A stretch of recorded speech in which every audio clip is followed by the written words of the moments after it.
Braden Fowler. Are you nuts? Jay Norvell. Are you nuts? I love how you conveniently left off the best player on that team. Oh, Lord of mercy. Let me finish the stats. Joe. All right. Whoa. Easy, big fella. That's the David Burger, bro. It's called the This Big man is Smasher. reminiscing. Whoa. Hey. It sounds like they got Diddy in the back doing that. Anyway, Richardson we need to have an Aaron Rodgers counter on the screen. How many to times? Kyle's point. Hello. All right. Hey, Brother leave loves the Diddy. No free Diddy. oil. We're going to leave Diddy. All right.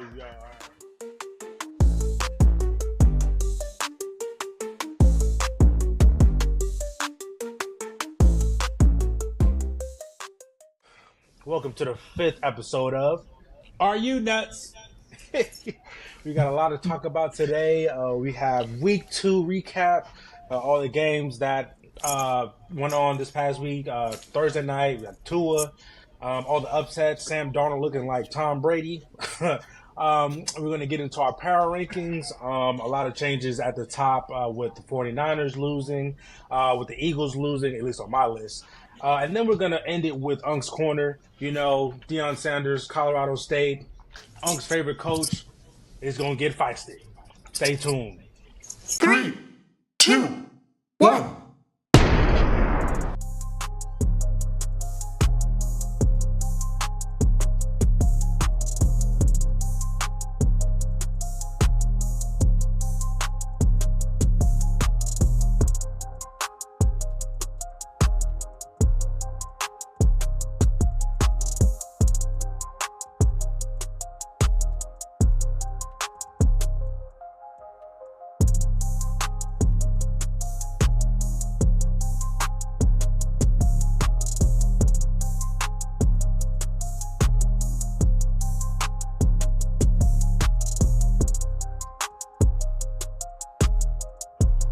Are you nuts?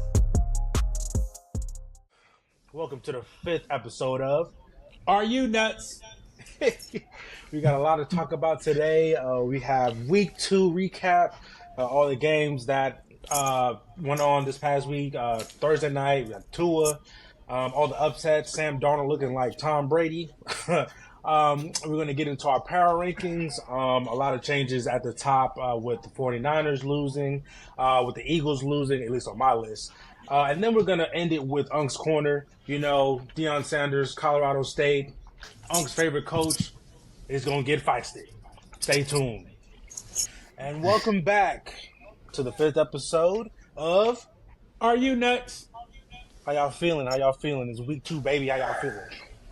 Hey, man, I'm not feeling Can't so complain, good, man. but, you know, we'll get into it. But I will say, hey, man, I got one bright spot in my life. Hey, Y'all already know hold what on it to is. right now. Hey, that's the only thing I my got to hold goodness. on to right now. Hey, my Canes is doing what they're They did supposed to beat be that team doing. really bad. We beat them to grits. And What was that, Ball State? Come on, why y'all do Ball State like Where that, bro? y'all- I don't Hey, even know listen. what Ball State is, cuz. Oh, my Hey, goodness. listen, y'all number 8 I right couldn't. Hey, listen, I couldn't tell you what Ball State is either. But guess what? When you roll down here in the 305, you're gonna leave with a black eye. Let's go, baby. Oh, man, how y'all feeling? Ethan, Caleb, how y'all doing? I know. Ethan, I got a bone to pick with you, but we're going to see how you act in this episode. Maybe I won't have to say nothing, but I know the viewers don't want to talk You about. probably Go ahead. My neck is like still. Yeah, Ethan is. I He was re-aggravated questionable it, so- tonight with an unrelated neck injury. Okay. Whoa.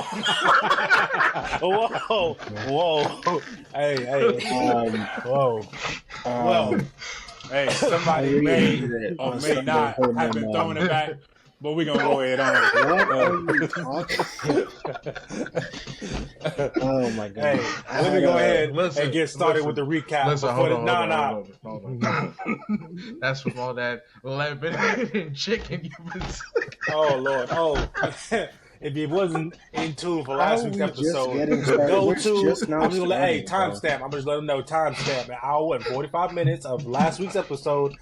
Hashtag The fact Cougar that you in knew that off Washington. the dome is nasty. Hashtag Cougar Hunter. And y'all go figure that out for last week, all right?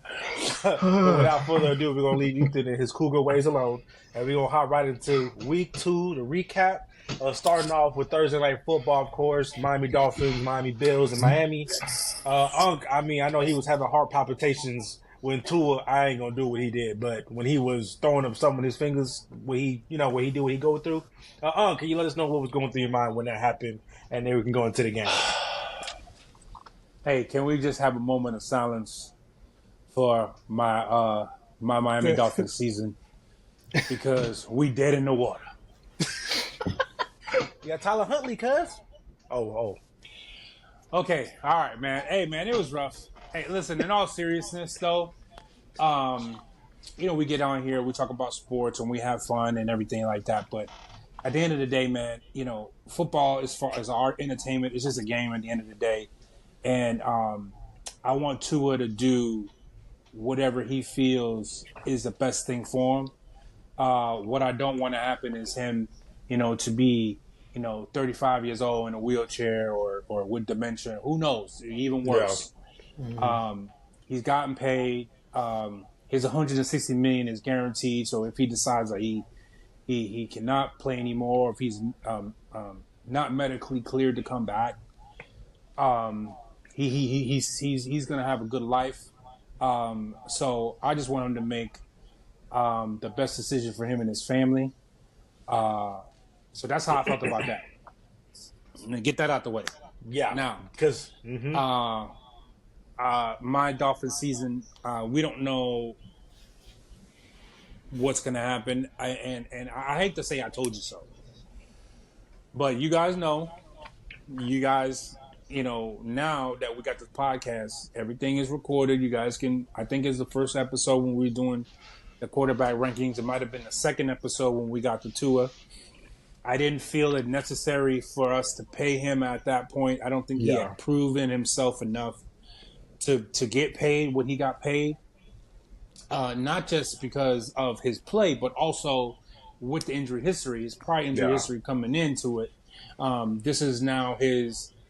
They're saying third, but it's really fourth because it's fourth because they let the first one go. Like they let that first one go when he was someone talking about a back injury when he was concussed. Yeah. And the reason why I didn't like that we paid him was because, like I said, his play wasn't up to par.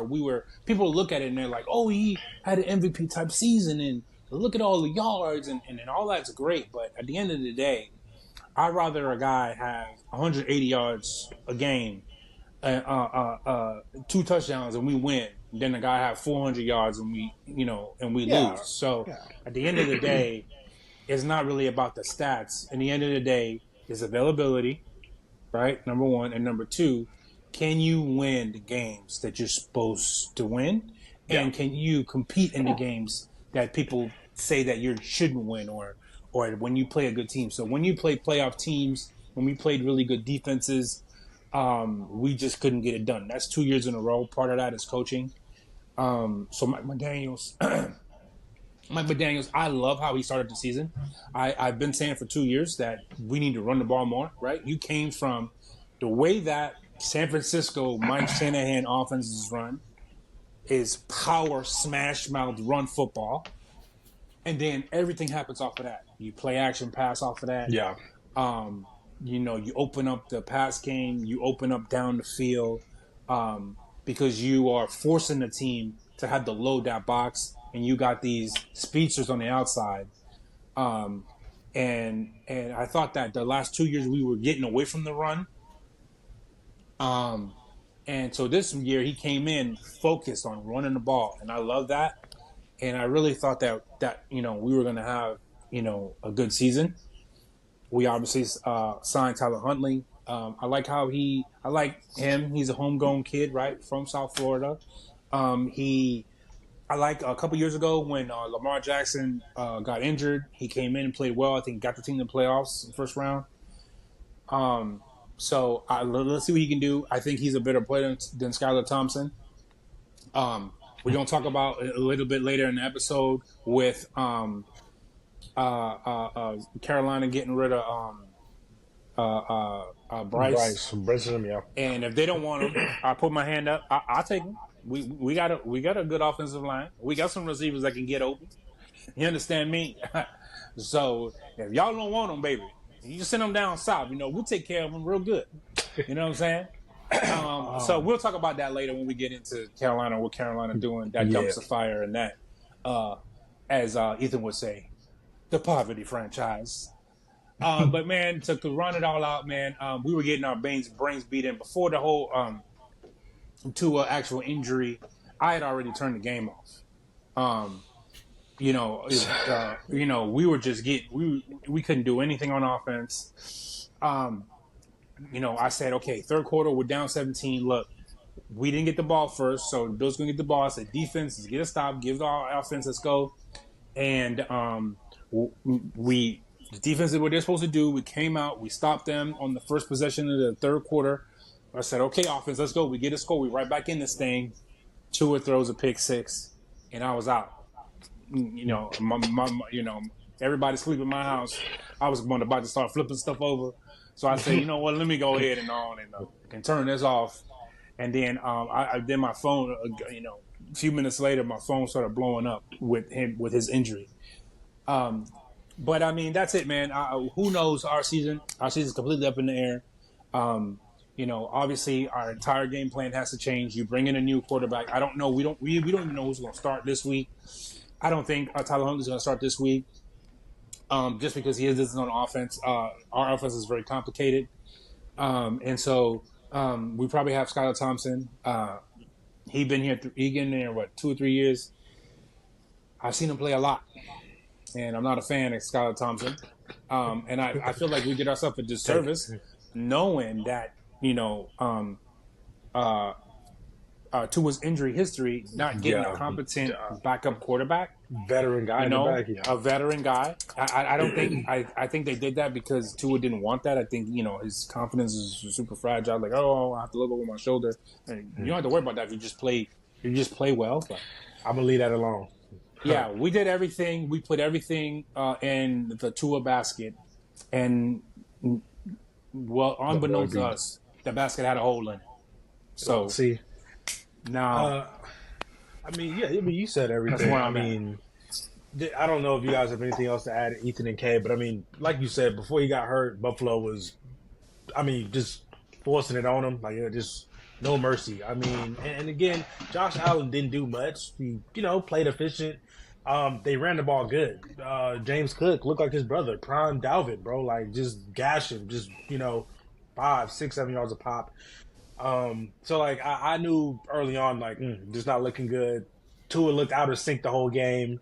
Then, you get down early, then you become one-dimensional and disaster. So, I don't have much to add. Again, we'll see what happens going forward. They put Tua on IR this week, so I think that's a minimum 3 or 4 games. I can't remember if it's 3 or 4. Did they put him on IR? I didn't hear that. I thought he was not going on IR. Today. That's the crazy part. Okay. They put out a couple days ago he wasn't. Then he came out and that's the last thing I heard. Because on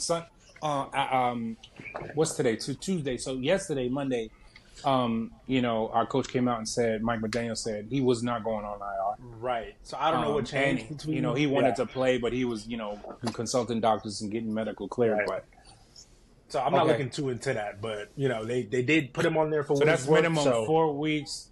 So. That's, the earliest we're looking at is week 7? Mm-hmm. I think we got a bye week 7, so week 8. Okay. We'll see. So we'll see. But yeah, Buffalo looked good. Miami, unfortunate situation. All right. EK, you guys good with that game? We kind of said everything. That was the biggest news story coming out of that game for the most part. Prayers for Tua, man. I hope he makes the right decision for him.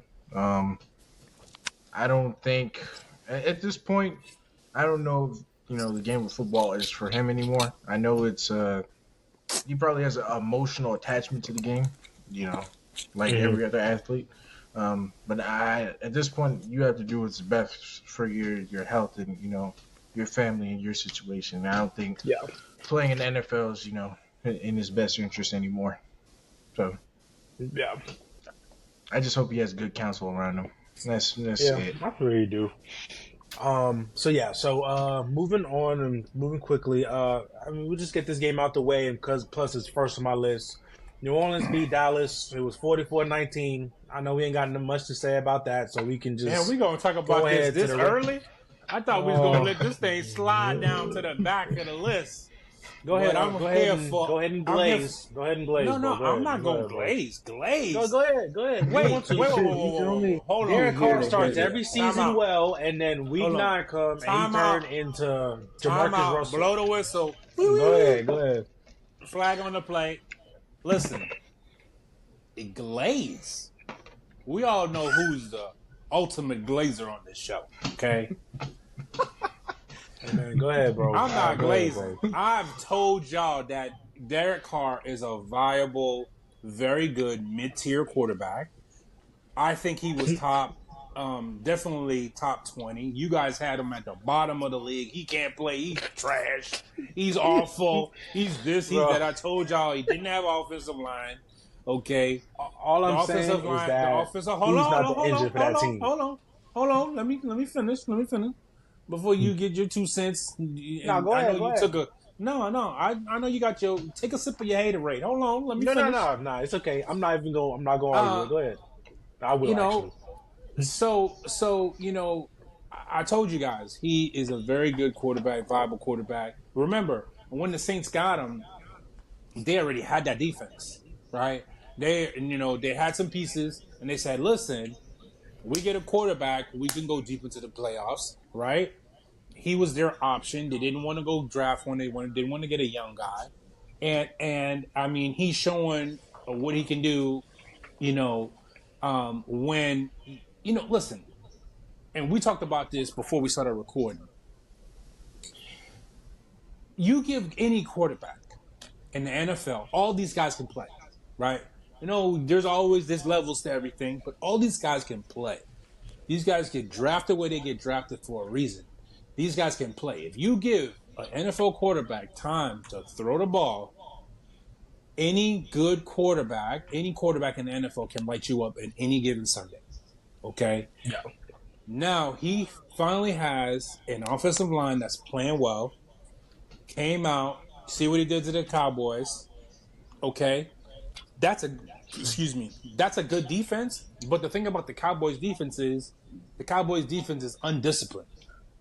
So always, every year. When you have a veteran quarterback, you're going to be able to pick apart, knowing their tendencies and like, okay, I know Diggs on the outside, he like to jump routes, so this is what we're going to do. Okay? We're going to, and then they got them speedsters, okay, on the outside. I mean, it seemed like every week they got a 60-yard bomb down the middle of the field. Can't nobody stop it. I just like what the Saints are doing. I think when we get into the power rankings, they're definitely in my power rankings. The way they look the first 2 weeks, like I said, it's fluid. Okay, so week 3 they might not be in. I think half the teams that were in my week 2 predictions ain't in my week 3 predictions. Yeah.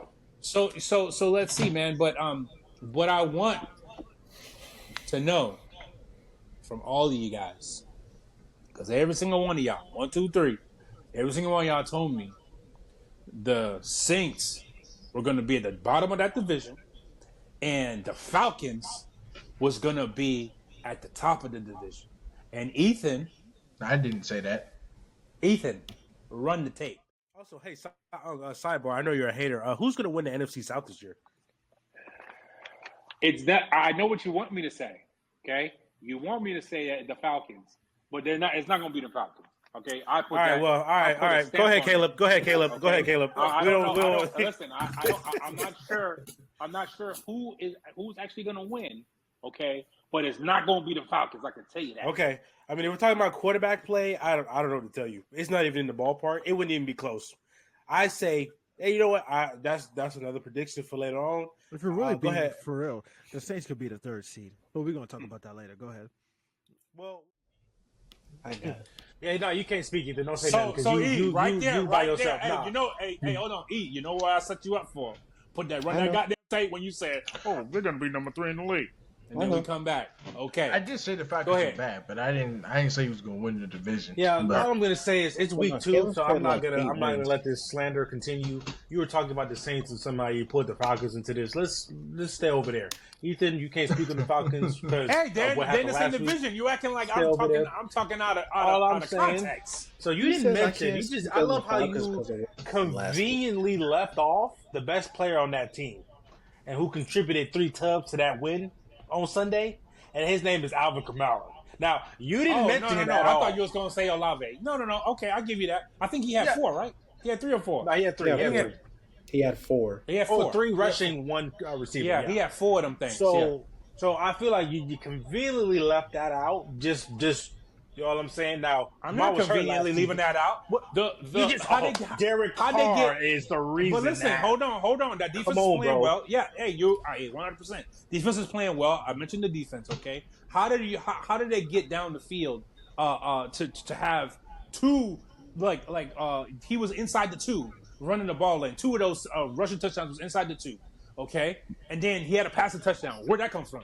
But I'm saying he How did he averaged get 6 down yards a pop. He averages 6 yards a pop, Kiss. No, come on, bro. Listen, I'm not diminishing him. He is he's probably the best running back. All Look I'm like one of the saying best is running backs it's a in the lot league. easier. But I'm just when you saying. can get 6 yards a pop, and then you can play Of action, course. and you got a whoop de whoop. All I'm saying, and I'm a hater, so I'm gonna diminish everything he do. I'm just saying. You over there It's like hard this. to be like, well, dang, Derek Carr, but then Sipping that I got my boy Alvin Gatorade. right here. Oh, absolutely. It's okay. They play Philly next week. We're going to worry about that a little bit later on in the episode. All right. But they destroyed Dallas. Oh, you know what? We know what I'm going to say? I'm going to say this to make you mad, too. I think Dallas lost that game. The Saints didn't win it. Don't respond to him, please. Just move on to the next one. First of all, no, ain't no stop. First, when you say something utterly ridiculous, and don't expect me not to respond.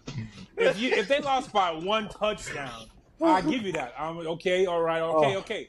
They put 40 on them boys, man. Are you nuts? They put 40. What? Come on, man. What you talking about? Well, Ethan, let's talk about Dallas. So we talked about the Saints.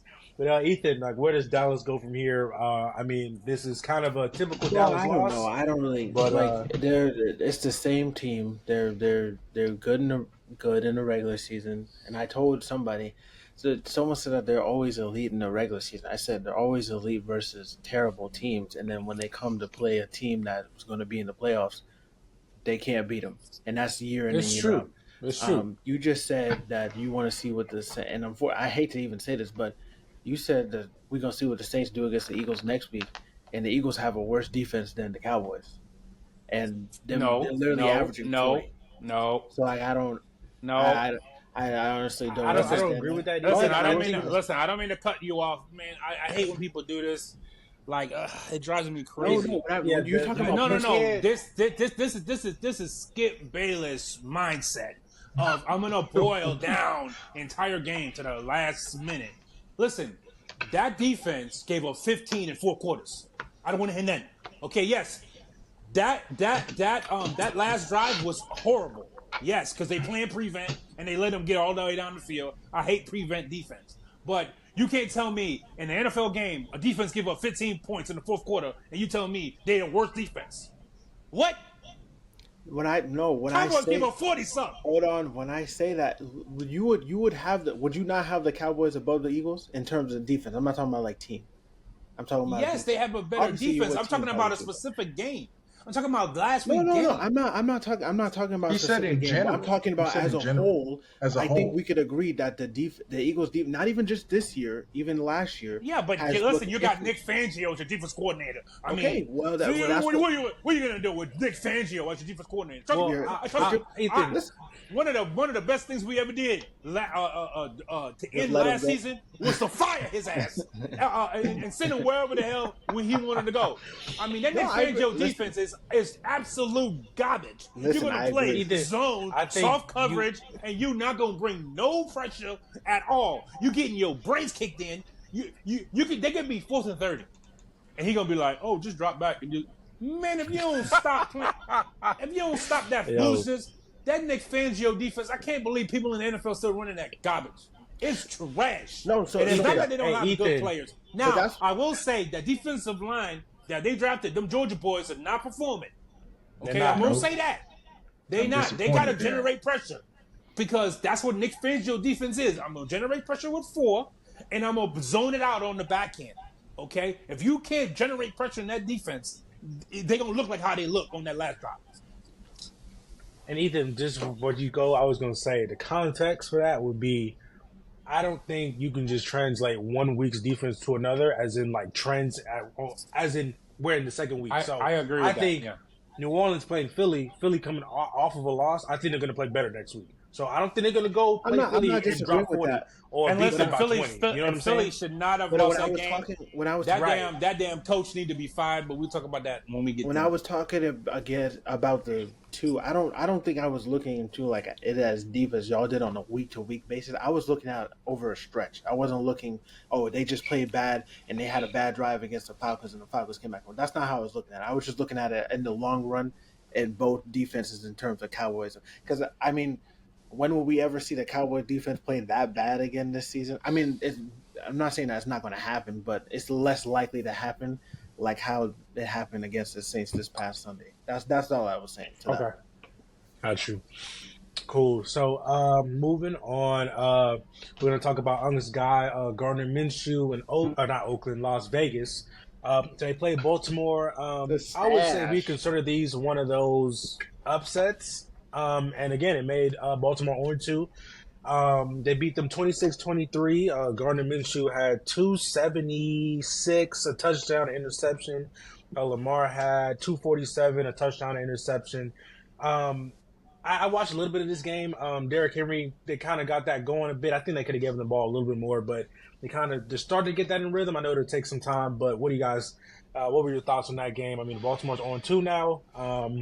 You go ahead, Ethan.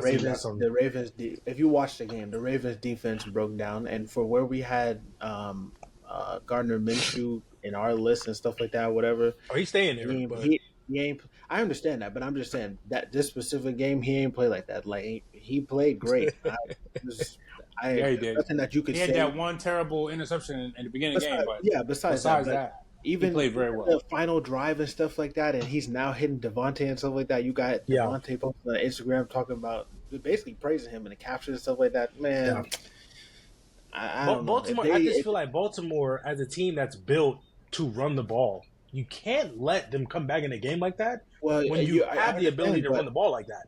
That Raiders, but they don't have the ability to run the ball. If you watch, that defense was like they were stopping the run. Like it wasn't no. And Max Crosby. I feel you. I'm saying, like, obviously you have to go out and play, but I'm saying the expectation is that you're going to go out there.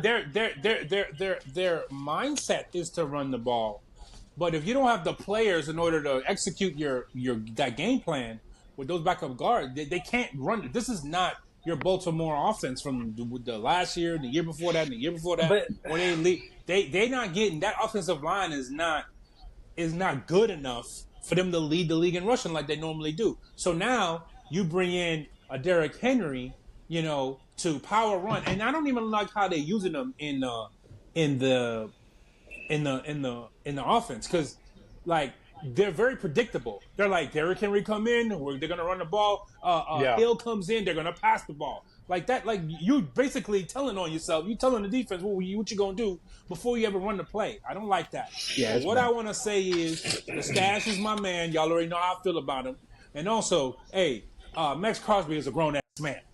You understand me? No. Okay. I mean, he out there just wrecking shop, man.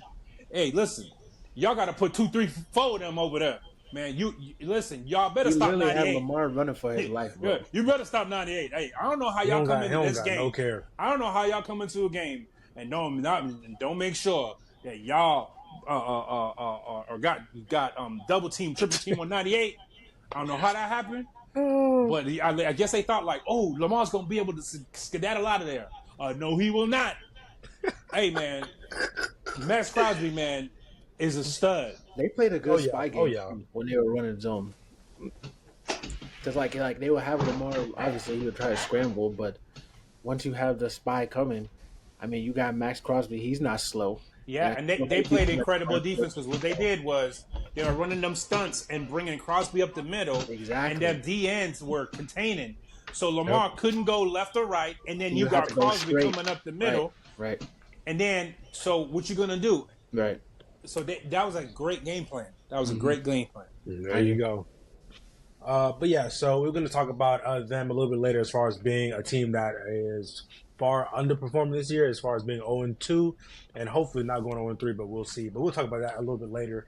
Actually going to D.C., I know we were talking about D.C. before we started recording. So New York, the Giants were in Washington.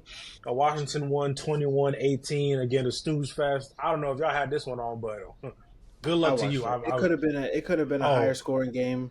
I actually watched this game. Not all of it, but I watched it because the receiver. What's that guy's name? He got involved. Not Rome. Malik Neighbors. Neighbors. He went off.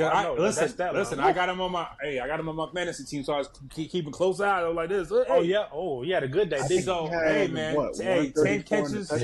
134, hey man, but he listen, he dropped that a fourth down pass right on the sideline, hit him right in the hands. I know he didn't sleep after that. They could have won that game. They got that first day. If they got that first down, they didn't turn the ball over. They probably would have won that game. For sure. That one hurts.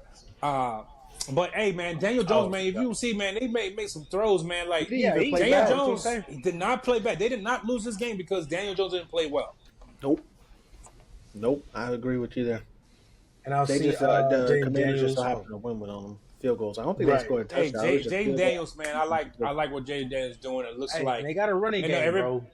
They do got a running game. They got Brian a good Robinson, enough defense. They we thought like coming in when the rookie quarterbacks, we thought it would have been Caleb doing this, but Jaden Daniels looked like he's for real. I mean, he still. I don't know if he'll ever be like a pocket passer, but he's got that Lamar. Hey, I will skedaddle on you out of there quick. He makes just enough throws to be able to win the game. I don't think they're gonna like get the playoffs or anything like that, but he's playing well. Out of all of the rookie quarterbacks, I think he's playing the best. He is. He also got sacked 5 times. I don't know if it felt like that when y'all were watching the game, but that's the only thing I'm worried about is just the hits. He got sacked 5 times. How many times did he probably get hit in the game? That's the only thing that I'm probably, iffy about. But that's where those sacks probably came from, him trying to get back to the line. Yeah, because again, he's the improviser. And like y'all say, it's a long season. Like Dallas don't look good. Obviously, Philly just did what they did, so it's going to be interesting. The NFC East is always interesting, so we'll see where that goes. But they're 1-1. The Giants are fall to 0-2. We'll be quick with this one. The Chargers beat up on the Panthers. Obviously, the big news coming out of that game, actually yesterday, Bryce Young is formally being benched for the Red Rocket. What they call him, Red Rocket, or whatever his name is. Andy Dalton. So we'll see how that goes. I mean, again, I don't. Hey, Carolina Panthers. Y'all don't want Bryce? I'll take him. We take him. Hey, Bryce. Can I just do a little a pitch to Bryce and the Carolina Panthers? Listen. Yeah. Y'all say he trash. Y'all say he can't play. Y'all say he too little. Y'all say he's too small. Y'all say all of that. Hey man, send him down south, baby. Listen, we take care of you. Listen, we got sunshine. You understand what I'm saying? We got great weather. You understand? Hurricane. You ain't got to worry about. Don't worry about them hurricanes. You understand what I'm saying? We gonna protect them. Don't worry about that. You understand what I'm saying? You come down here, man. All right. You don't got to worry about no winters and no snow or none of that, baby. You come down here and I know I have faith in you, Bryce. You understand? We've seen him in person, Kyle. We've seen him in person. And the Georgia, not the Georgia Dome. What they call that? Mercedes-Benz. Mercedes-Benz had me crying in the stands, bro. Why he did that like that, bro? You understand? He was slinging that ball over my Hurricanes. But guess what? I seen him. I was like, hey, man. You understand me? That was Manny Diaz. That was Manny Diaz. Don't get me started. That was Manny Diaz. That was Manny Diaz. Hey, Carolina Panthers, we know you a dumpster fire. All right, we know y'all don't know what the hell y'all doing over there.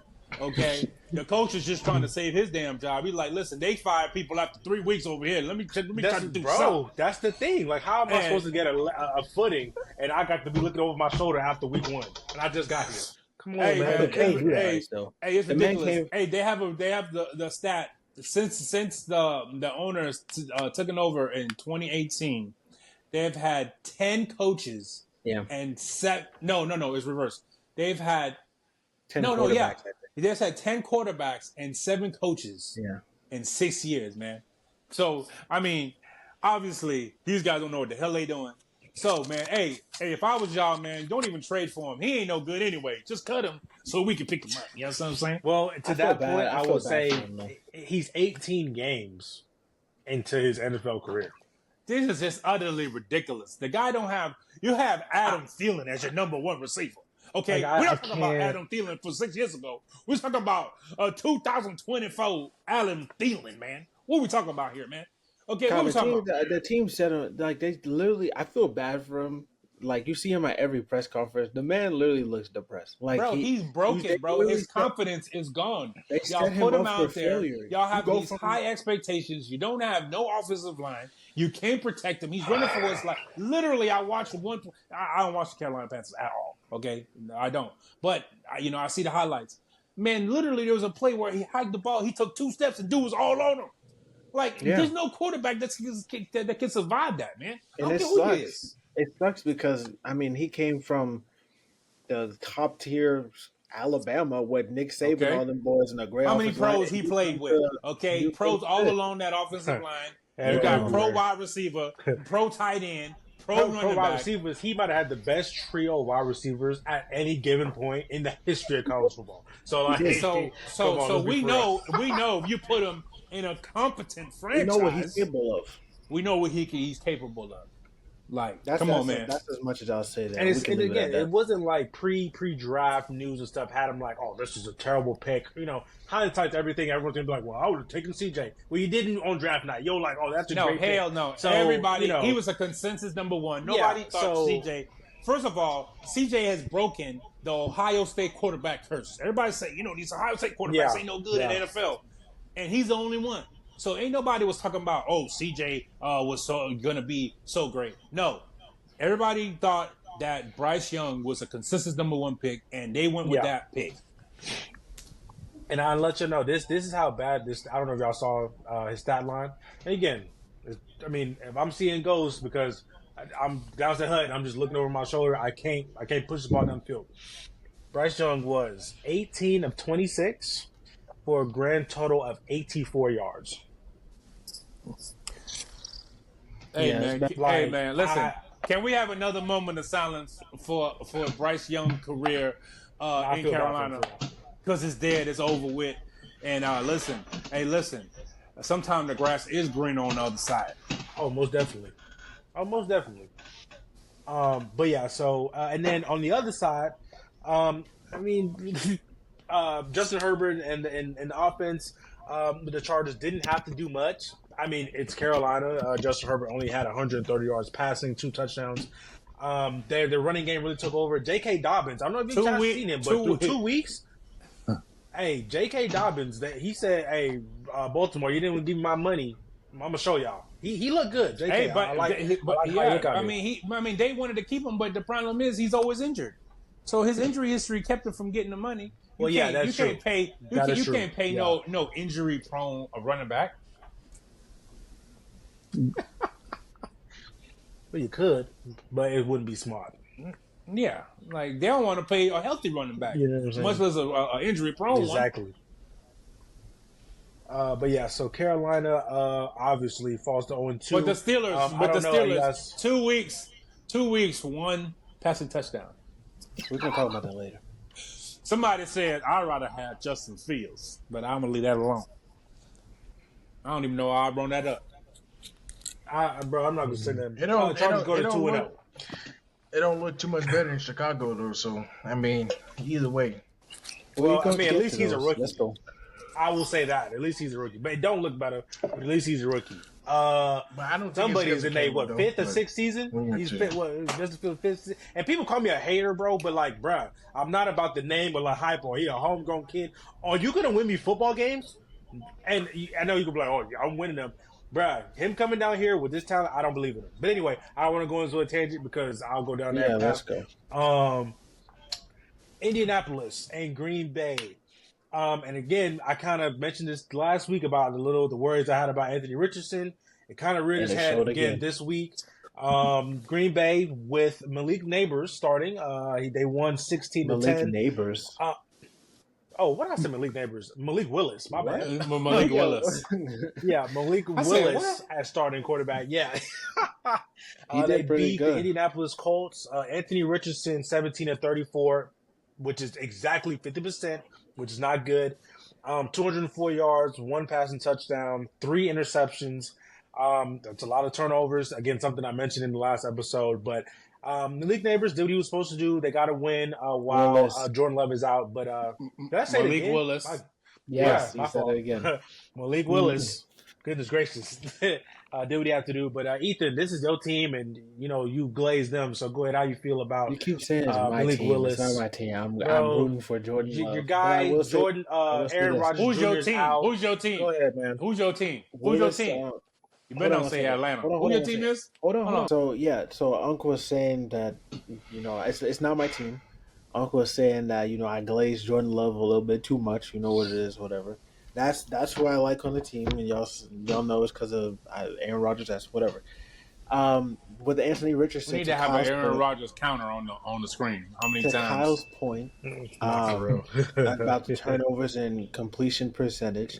When I was watching it live and some of the highlights that I watched, it seemed like he was under constant pressure and he was like trying to make something out of a play that shouldn't been or whatever. So that could have attributed to the 3 interceptions and how they almost, basically got blown out. The score was close, but like if you had actually watched the game, it wasn't as close as it should have been. Yeah. Mm-mm. No, I think he had a problem with.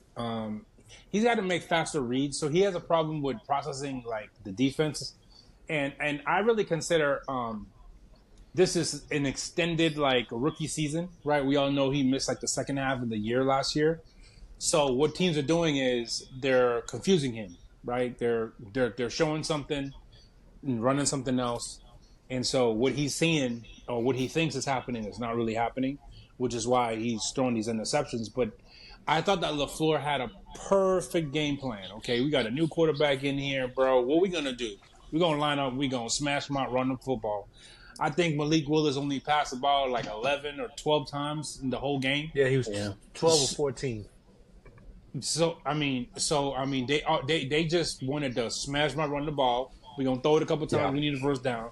And really, they could the Colts defense couldn't stop it. They just couldn't stop the run.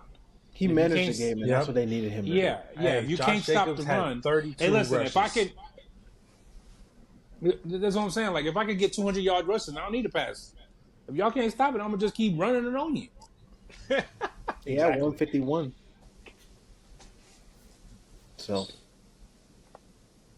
yeah, that's a good win, and like you said, it's a perfect game plan with your starting quarterback down. So. As far as Anthony Richardson, has all the talent in the world. He just has to become more efficient. And like you said, it's an extended rookie season, so you give him some leeway. But he has a good running game, has comparable receivers, so I expect him to keep on developing.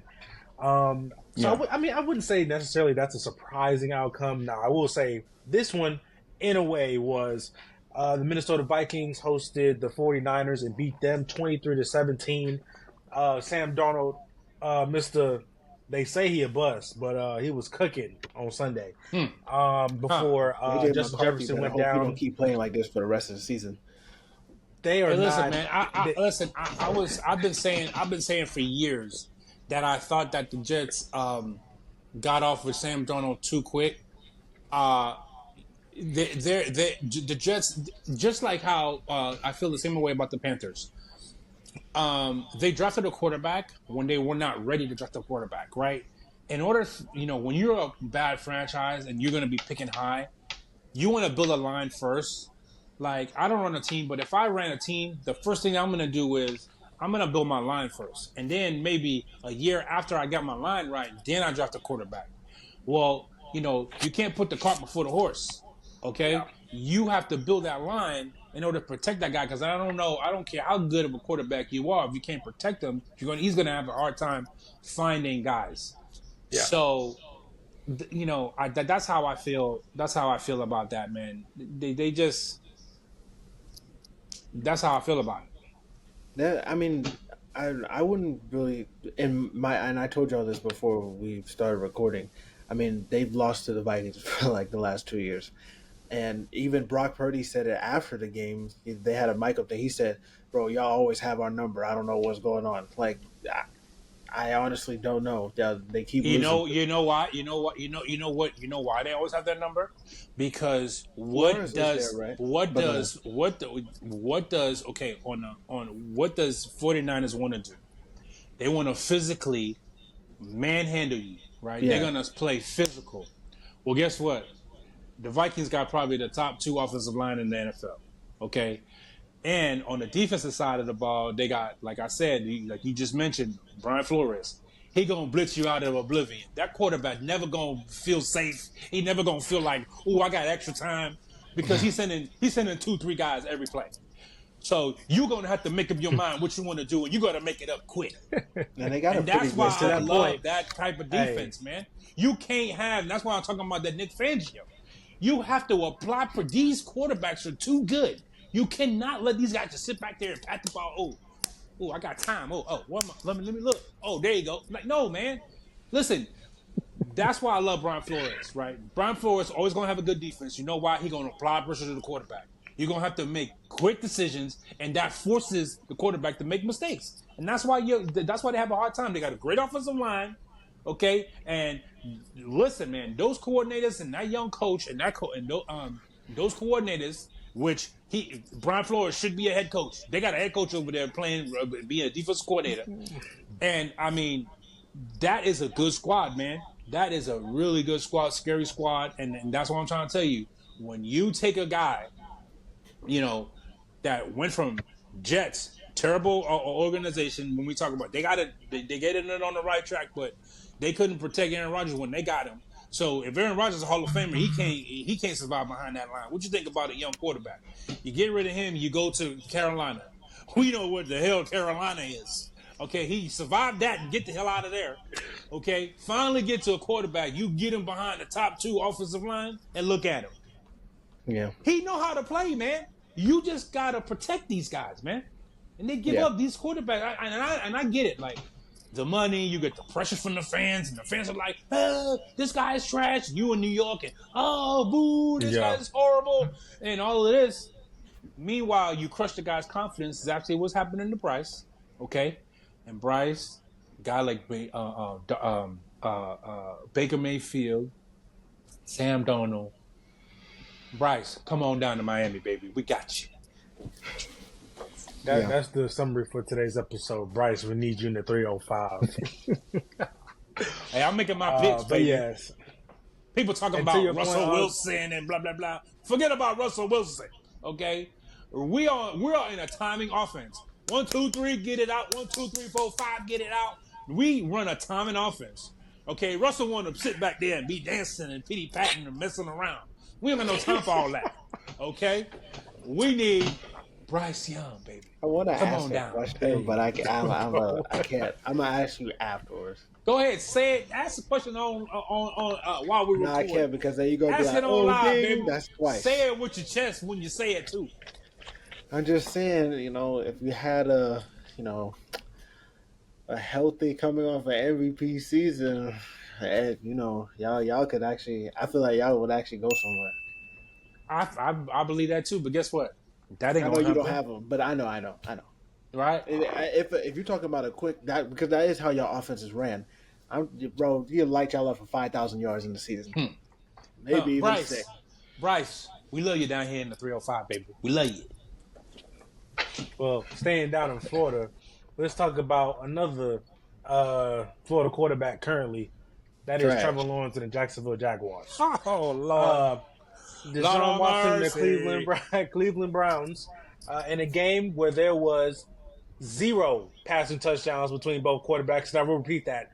0 passing touchdowns still between 2 quarterbacks making about $350 million. the making Browns more beat than the that. Jaguars. No, I'm saying combined. Both of them combined. Yeah. About $400 million, almost combined, in guaranteed money.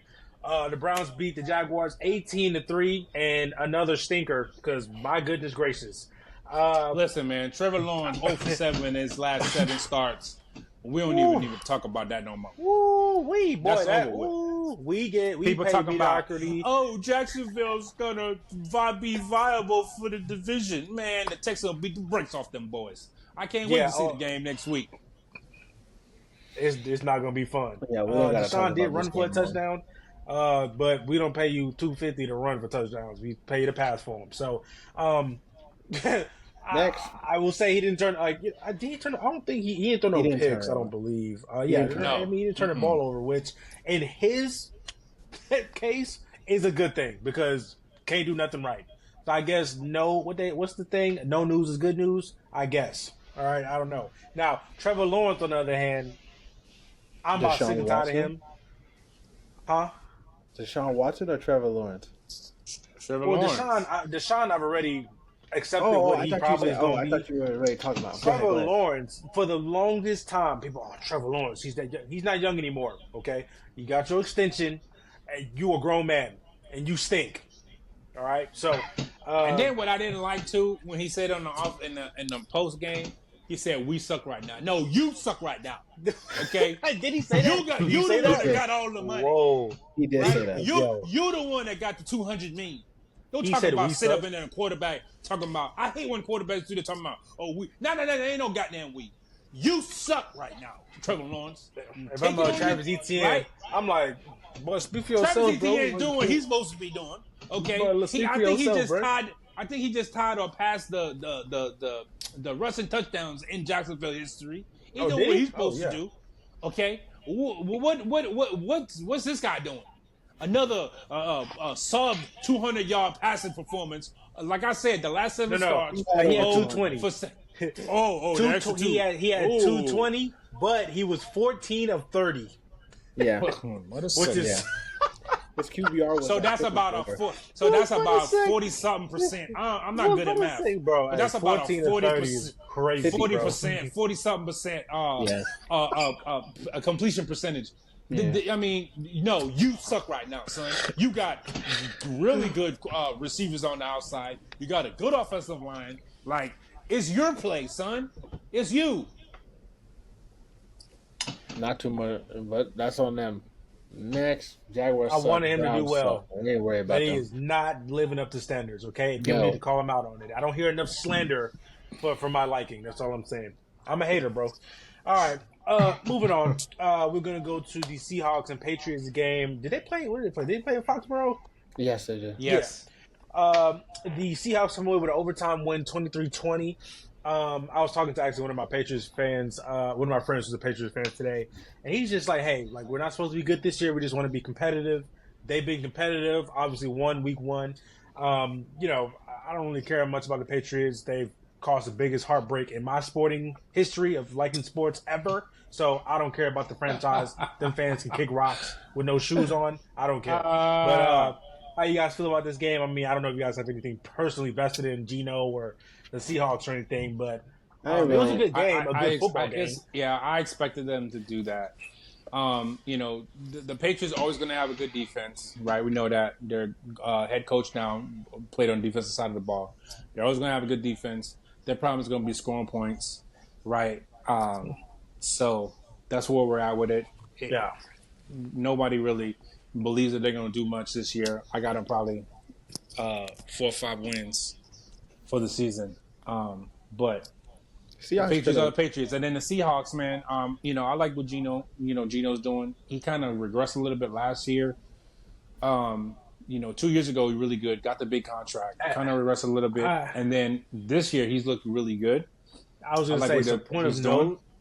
Yeah, point of note for him, 327, 33 or 44, no interceptions, 1 touchdown, and his 2 top receivers, Jackson Smith and Jigba and DK Metcalf. They combined. So DK had 10 for 129, and Smith and Jigba had 12 for 117. So they went off, had big days in the passing game. And that's with Tyler Lockett not even touching the ball for real. I know. Right, But Tyler's still in the field, yeah. hey, but Tyler, when they needed, they had the fourth down play. When they needed that first down, Agree. Yeah, you're right. He got it. You're right. They could have won the game in regulation. They had a couple penalties, I believe, that got called back for stopping the touchdown. But I think that they might sneak their way into the playoffs again, considering what's going on in their division. I just think the only thing with them is just their running game, of a consistent running game, that is, because I don't think you want Geno passing the ball 35, 40 times to win. No. But Walker got hurt, right? Walker's hurt. Yeah, Zach Charbonnet, I think his name is. Charbonnet. I had him actually last year, and I mean he didn't do well for me fantasy wise. Again, I don't watch a lot of Seahawks football, but just a more balanced attack. I'm just saying for the long term success of the team. And then, like we said, as far as New England, Jacoby Brissett, no interceptions, 149, and a passing touchdown. But they're competitive. So, like, as a Patriots fan, you just want to be competitive. Yeah. As Drake May sitting behind, learning to get in the reins. So, staying in the New England area, let's talk about your boy Will Levis and the Tennessee Titans. He had Will Levis had another blunder. And they lose to the Jets. It was a competitive game all the way through, but they lose 24-17. Ethan, your boy A-Rod, finished the game with he went 18-30 for 176 yards, 2 touchdowns. Will Levis went 19 of 28, 192, 1 pick, and 1 interception. It kind of goes back again to the first episode that we talked about. Will Levis does not seem to be learning his lesson. They literally got the hot mic. I know you guys saw the hot mic of the coach. What the F are you doing? Like, you're just like, what are you doing? Seriously. This is not backyard football. Okay. The coach should have asked him, hey, Will, are you stupid or are you dumb?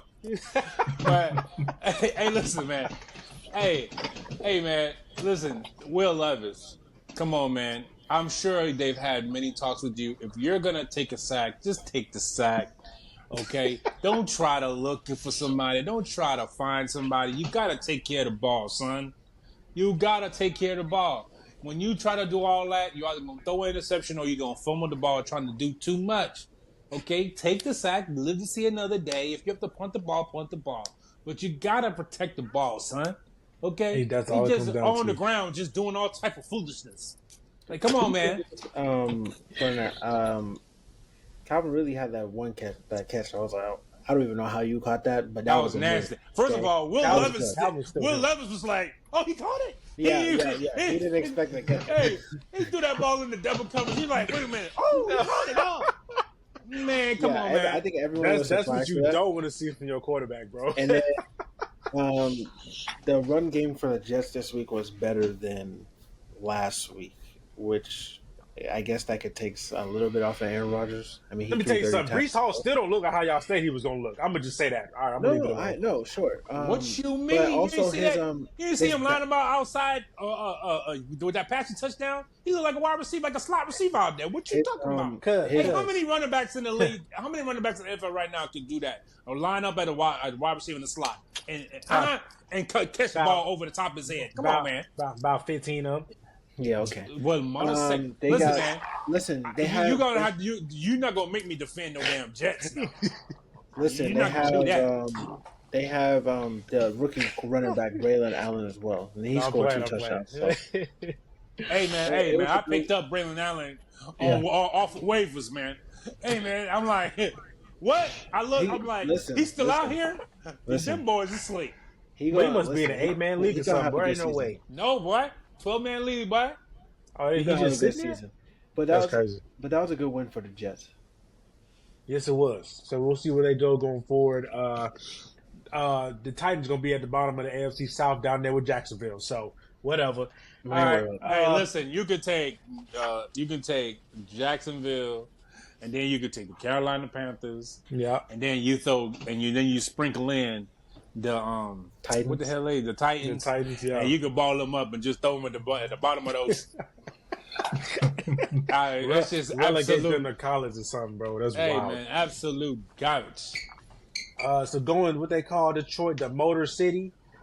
Tampa Bay goes up there, and what was probably one of the most impressive wins of Sunday, go up there and beat Detroit.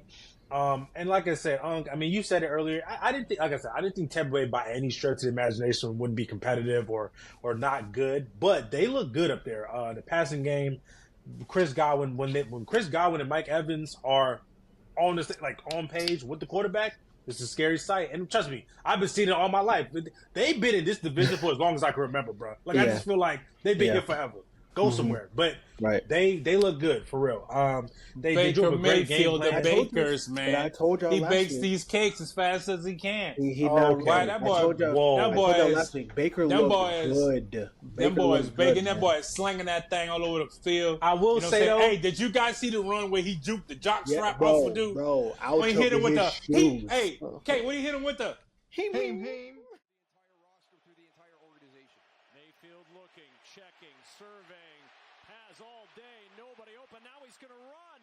Mayfield with a move. I was like, oh, he looked like a running back out there. Why? He did have a nasty interception though. He's still gonna do. I don't know if y'all saw the interception. Listen, he gonna do that. It was similar to the Will Levis one from last week. Like, what are you looking at? So as long as he keep that up and do that when he play us, I'm cool. Baker don't put no fear in my heart. But I'm gonna just say the offense looked good. I will say that the offense did look good. Listen, Baker, and the defense too. The defense looked good too. Right. Levante, he may be getting up there. He's still flying around, bro. Like he's 20 years old. Okay, he had the run that he had. He had the run where he juked him out, and then the very next play, he had 2 runs. QB Actually. draw and then touchdown. Mayfield gonna run again. Baker up the middle, inside the 5. Mayfield lunging touchdown. I was like, yo, he had 2 runs. Yeah. I He was trying to run it. it, and then when the crazy part about Baker, he's so nuts. He think he's 6'4". He be trying to run over people. He was like, I'm finna get in this end zone. He got in. He did. He do play like that. He did in college when they played Georgia. He had a couple players. I'm like, hey boy, like this is a 5-star Georgia boy. All right then. All right then. Nah, he's playing with a lot of confidence right now, and you can see that. You can see that. Absolutely. Like you say, it's all about, like you said, the confidence. Your team believing in you. When he was in Cleveland, what's that dude named, that head coach? Who I don't even know how he got that position, but they didn't believe in him. You know, he moved around. Sean McVay believed in him. Gave him a shot out there. He won that Monday night game, I think it was, out there. Right. Yeah. And Tampa gave him, a shot. So, and then on Detroit side, I mean, I'm not going to say there's a good loss, but they fought to a close game. Jared Goff didn't have his best day. No touchdowns, 2 interceptions. Man, I want to talk about this. Listen. I agree with before you say what you're going to say, I can see where you were coming from when we were talking about rankings, because you were like, oh, I don't know if they're going to win the division because teams that normally do good, they regress a little bit, and then it's like, oh, you expect them to do the same thing that they did the year before. Yes. Right now, they're not fulfilling that, and I'm not saying it's looking iffy. It's only week 2. But it's only week 2, game, and it's like, yo, y'all could have last year. Y'all would have won that for sure, no problem whatsoever. But I think this year, it's like, hey, yo, let's not discredit Tampa. I don't want to discredit Tampa. And like you said, it's week 2. No, we're not discrediting Tampa. What I'm saying, what I was going to say is, you only get to be be that surprise team once, and that's it. Now teams are ready for you. Yeah, right. What I don't like is these aggressive coaches, man. That's why. What's that dude who was the Chargers last year who got fired? We don't even need to talk about him because he was that bad. I can't remember his name. I mean, these are like these going for it on 4th down, not taking points when you got points. Like, that's going to come back and bite him, man. I get it, man. I absolutely love the Lions and the coach and everything and what he's trying to build over there. Yeah, Dan Campbell. Dan Campbell, but, he played for my Dolphins. But you got to take the points, man. He always going to be aggressive, right? He had the fake punt, got the 1st down. He ran a fake punt on his, own 15, which is nuts. Yeah. But listen, I get it. You got big cojones. You got stones. I get it. All that. But there comes points and times in the game you have to be able to read the game. Sometimes you can be able to do that, and sometimes you can't do that. And they do that all the time. And so they leave points on the board, by not kicking field goals and things and stuff. they should have won that game. Yeah. Coming down to going into halftime, he's trying to speed the guys on the field, okay? And the kicking team on the field, they didn't get the spike in on time, so they get the penalty, so they didn't get to actually kick the field goal. Yeah, the 10-second runoff. And they get the 10-second runoff, and now that is your game right there, right? You could have won the game just trying to be too aggressive. Yeah. You know what I'm saying? And that's my only thing, man. That's gonna come back to bite them. You can win games like that, but you can win games that you shouldn't win like that, but you're also gonna lose games that you shouldn't lose. Right. Playing like that. And again, and that's I will not say this, like you said, that's not discrediting. That we don't want to discredit Baker. No, and Buccaneers at all, Tampa light the boys great. up. Yeah, he did great. So that's just like I'll both say sides. Tampa went 3 and out 3 times in the fourth quarter, with the score being 20-16. Detroit had every opportunity to win that game. Yeah, they did. But right. And so, like you said, it always comes down to 1 or 2 plays. Like, Jared Goff had a rough game too. He threw an interception and stuff. Like, right. I don't know where he was going when he threw that interception in the middle of the field. Like, I didn't even see a player around him. I don't know what he was doing with that. Yeah. He threw the ball 55 times. But those 4 downs, like you say, take the points, and maybe the outcome's a little bit different. But, Tampa a good team. I think Detroit's still gonna be a good team. We'll see how they progress. Yeah, it will be into the rest of the season. Now the biggest blowout of the week, which I did not see coming, although injury played a huge factor in this. The Rams got they head smashed to left field, 41-10. Kyler was dancing on the boys. I think it was in Arizona. They were out there in Glendale. Listen, man. Kyler, I'm going to pull up Kyler's stat line. Kyler went 17-21, 266 and 3 tubs. I'm telling you, comeback player of the year is his to lose. I want to tell y'all, I want to say this to y'all, and I hope y'all remember. In the previous episode, I told y'all, every year, the team go from worst to first. Every single year. Arizona's going to be that team this year. Arizona's going to be in the playoffs. They only won. They should have won it. The way they played game 1, Tyler looked fantastic. They played very well. Now they got the young boy, receiver Marvin Harrison Jr. Into the fold now, and they got a really great offense. James Conner running that ball. You know what I'm saying? He's really underrated. He's underrated. People don't talk about it, man. This guy just racks up touchdowns. He just racks up touchdowns. He did that in Pittsburgh. He was that's what I'm saying. I don't know why they let him go because of Najee. Najee. But I love how the Cardinals look, and a little spoiler alert. Damn, my power rankings. I'm gonna tell y'all right now. Oh wow! Listen, okay. I would say this.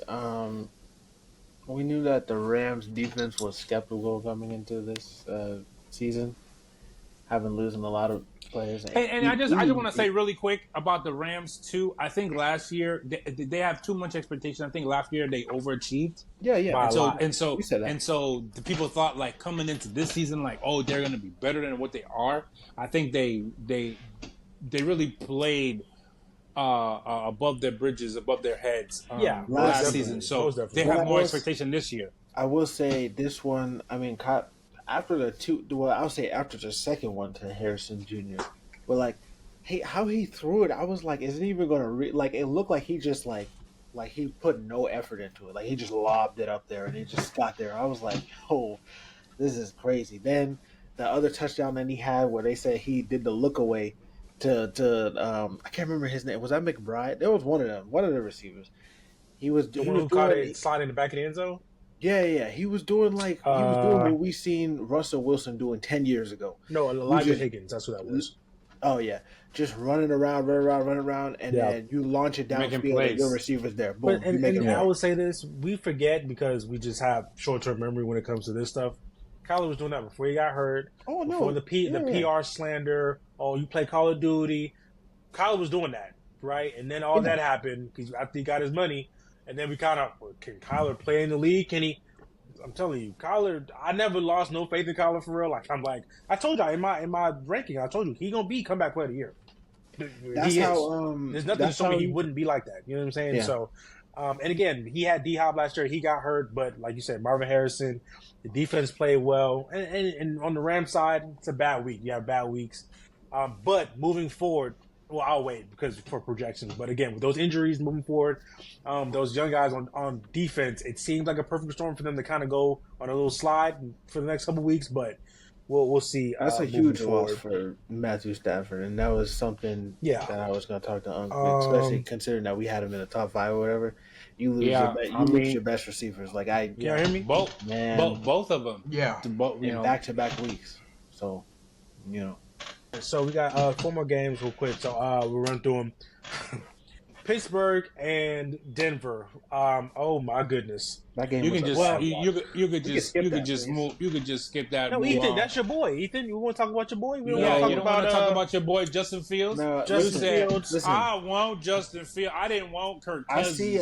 I want Justin Fields. Somebody said that. I don't know who did. I seen a couple people talk. They were like, "Oh, he's great over there." Blah blah blah. I said, "Bro, he hasn't even." Has he even thrown for a touchdown? Yeah, he threw one. He threw one. Okay, he threw one. The reason why they're even 2-0 is not even because of them, not even because of their offense. It's literally because of their defense. That's Ethan, so you're trashing the guy who you wanted here in Atlanta. Well, I don't understand. You just said last week after the Atlanta loss that I wanted Justin Fields in his offense. I never wanted Cousins. I wanted Justin Fields. So now a week later. You gonna say, forget Justin Fields? Listen, what? Listen. Last week, and I can roll it back. Last week, y'all said that I said that, which I did say, and I said I'm gonna stay. I'm not gonna run away and say that I didn't say it. I said it. Do I regret it? I mean, look how he's playing. Of course, I would regret saying that, but I'm not gonna shy down. From stand on business. Don't regret. Exactly. That's what I'm saying. All right, I'm just making sure. But for that, that Steelers team, they meet a really good team or just a good team, they're losing. Your offense can't produce anything. And I know kicking field goals for I know the you whole entire said season. Sean Payton is the quarterback whisperer. How that's working out? Bo Nix looked terrible. I didn't say he was a quarterback whisperer. He said that he thought he saw Patrick Mahomes. That's what he thought he saw. I said he said when he was looking at the Bo Nix tape, it reminded him. He looked at the tape and go, "Ooh, you know what this remind me of? 15 in Kansas City. Number 15. I got to have him." Nah. Oh, that sound like Chris Man, Collins. let's move to the next game before I lose my mind because ain't no way. Hey, remember those 3 teams I told you to throw to the bottom of the ocean? You can add the Denver Broncos in that thing too. Yeah. Just like gone fishing on inside the NBA, except we're in the middle of the season. Y'all boys don't even have to worry about that, bro. You could just listen. One of y'all just pick 1, 2, 3, 4. Y'all gonna be in the top of the draft. Go ahead on. For real. So, all right, going out to Kansas City. The Chiefs edge out the Bengals 26-25. Oh, Lord have mercy. Let me finish the stats. Second. Joe Burrow Right. had a good Listen, I won't game. blame it on them. Go ahead, though. Ethan, hold your horses. Yeah, go Joe ahead. Burrow, 23-36, 258 and 2 tubs. Pat Mahomes didn't pass for a lot of yards, 18-25, 151, 2 touchdowns, 2 uncharacteristic interceptions, but they do squeak out the win. Ethan, all I'm going to say is this. And again, hold on real quick before you go, because I feel like in this situation, you can't speak to this because you didn't play. So I feel like as a player, right? And this is me because I'm more of an accountability type of guy. Let's not be in that situation where that matters in the game in the first place. Okay? Well, now, this is what I'm getting to. I'm not go ahead. When I said refs, I'm saying that because I don't want to blah, blah, whatever. No, the real reason why I think that they lost, and I didn't play the game, but this is going to cost you. And I don't know if this is something that y'all have to deal with when y'all play football, bro. The second to last drive that the Bengals had, bro, they were driving down the field. This man, Jamar, bro, shut up. I understand you're pissed at the organization. Oh, well, you didn't get your money back. Bro, you can't sit there and keep arguing. That's 15 yards and a loss of down to move you out of field goal range when they could have kicked it. And at that point, that would have forced Kansas City to have they still ended up getting a field goal, but they I'm had the saying- position to score a touchdown. Right. I So understand. I'm saying, and that would have then forced Kansas City to, when you get the ball, now you really have to score a touchdown, not just get Yeah. into field goal range and kick a field goal. Yeah. So when it comes to that, and even the drive before that, Burrow fumbled the ball and that's a touchdown. Like your two star players that are on the field made two stupid. I'm not gonna say. It's a lot of I'm gonna say dysfunction Jamal was from stupid, the top down and this I'm gonna season. say obviously Burrows was a mistake because he got strip sacked. But Yeah. what were you saying? I didn't hear what you said. I'm just saying, and I think you might have mentioned this last year with them not paying him, but it's just like, what are you guys doing? Like, clearly it's affecting him on the field. Clearly. Yeah. Okay. And you got So- like Burrow's trying to move Yeah. him away. Burrow's pushing him away. When he gets to the Yeah, sideline, yeah, he's still yeah. mouthing off, and the head coach is even trying to. And it's Yeah. like, bro, you're at this point. Like, why? I was so mad. I was like, bro, get off the field, please. You're costing the team right now. Like, I know. you weren't really effective the game. I understand that they were doubling you because T. Higgins isn't there, so they don't have to worry about another receiver. Exactly. So all Right. they gotta do is worry about you. So you didn't have a big game at all, and I don't know what it is. I feel like Burrow and the bank, like they always play good against the Chiefs, and then these other teams, they just like it's just Here's whatever. the thing. Oh no! All I was. Oh, go ahead. Go ahead.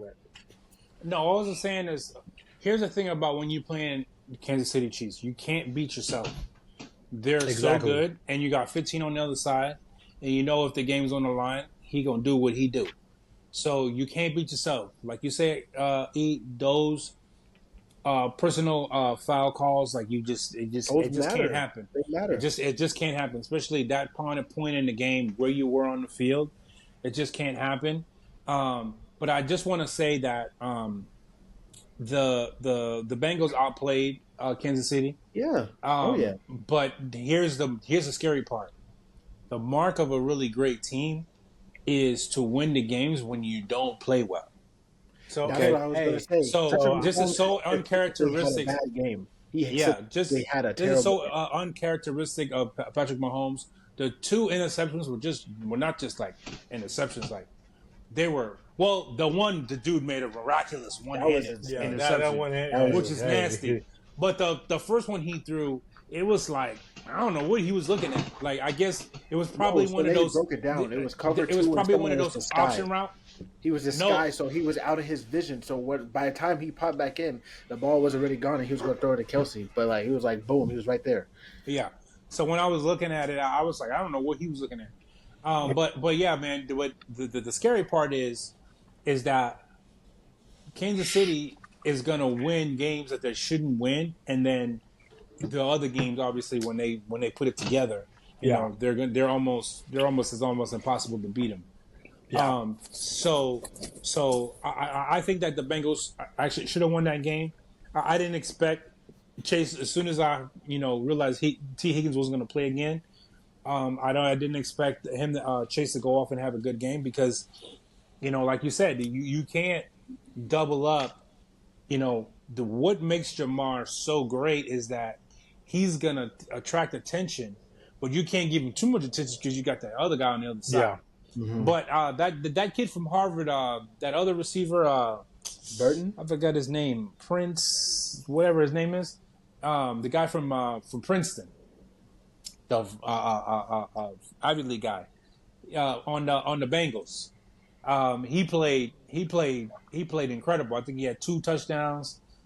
He made some really nice catches on the end zone, toe tap swag, So he may be another option, maybe why they don't really want to pay Higgins, because this guy probably looks really good. But He didn't really have think that he had the 2 tutties, but it wasn't nothing more than that. I mean, Gesicki had the bulk of Gesicki and Burton. they got those twin, they got the twin tight ends. They had And the majority of Kaseki it. dropped a couple of passes too.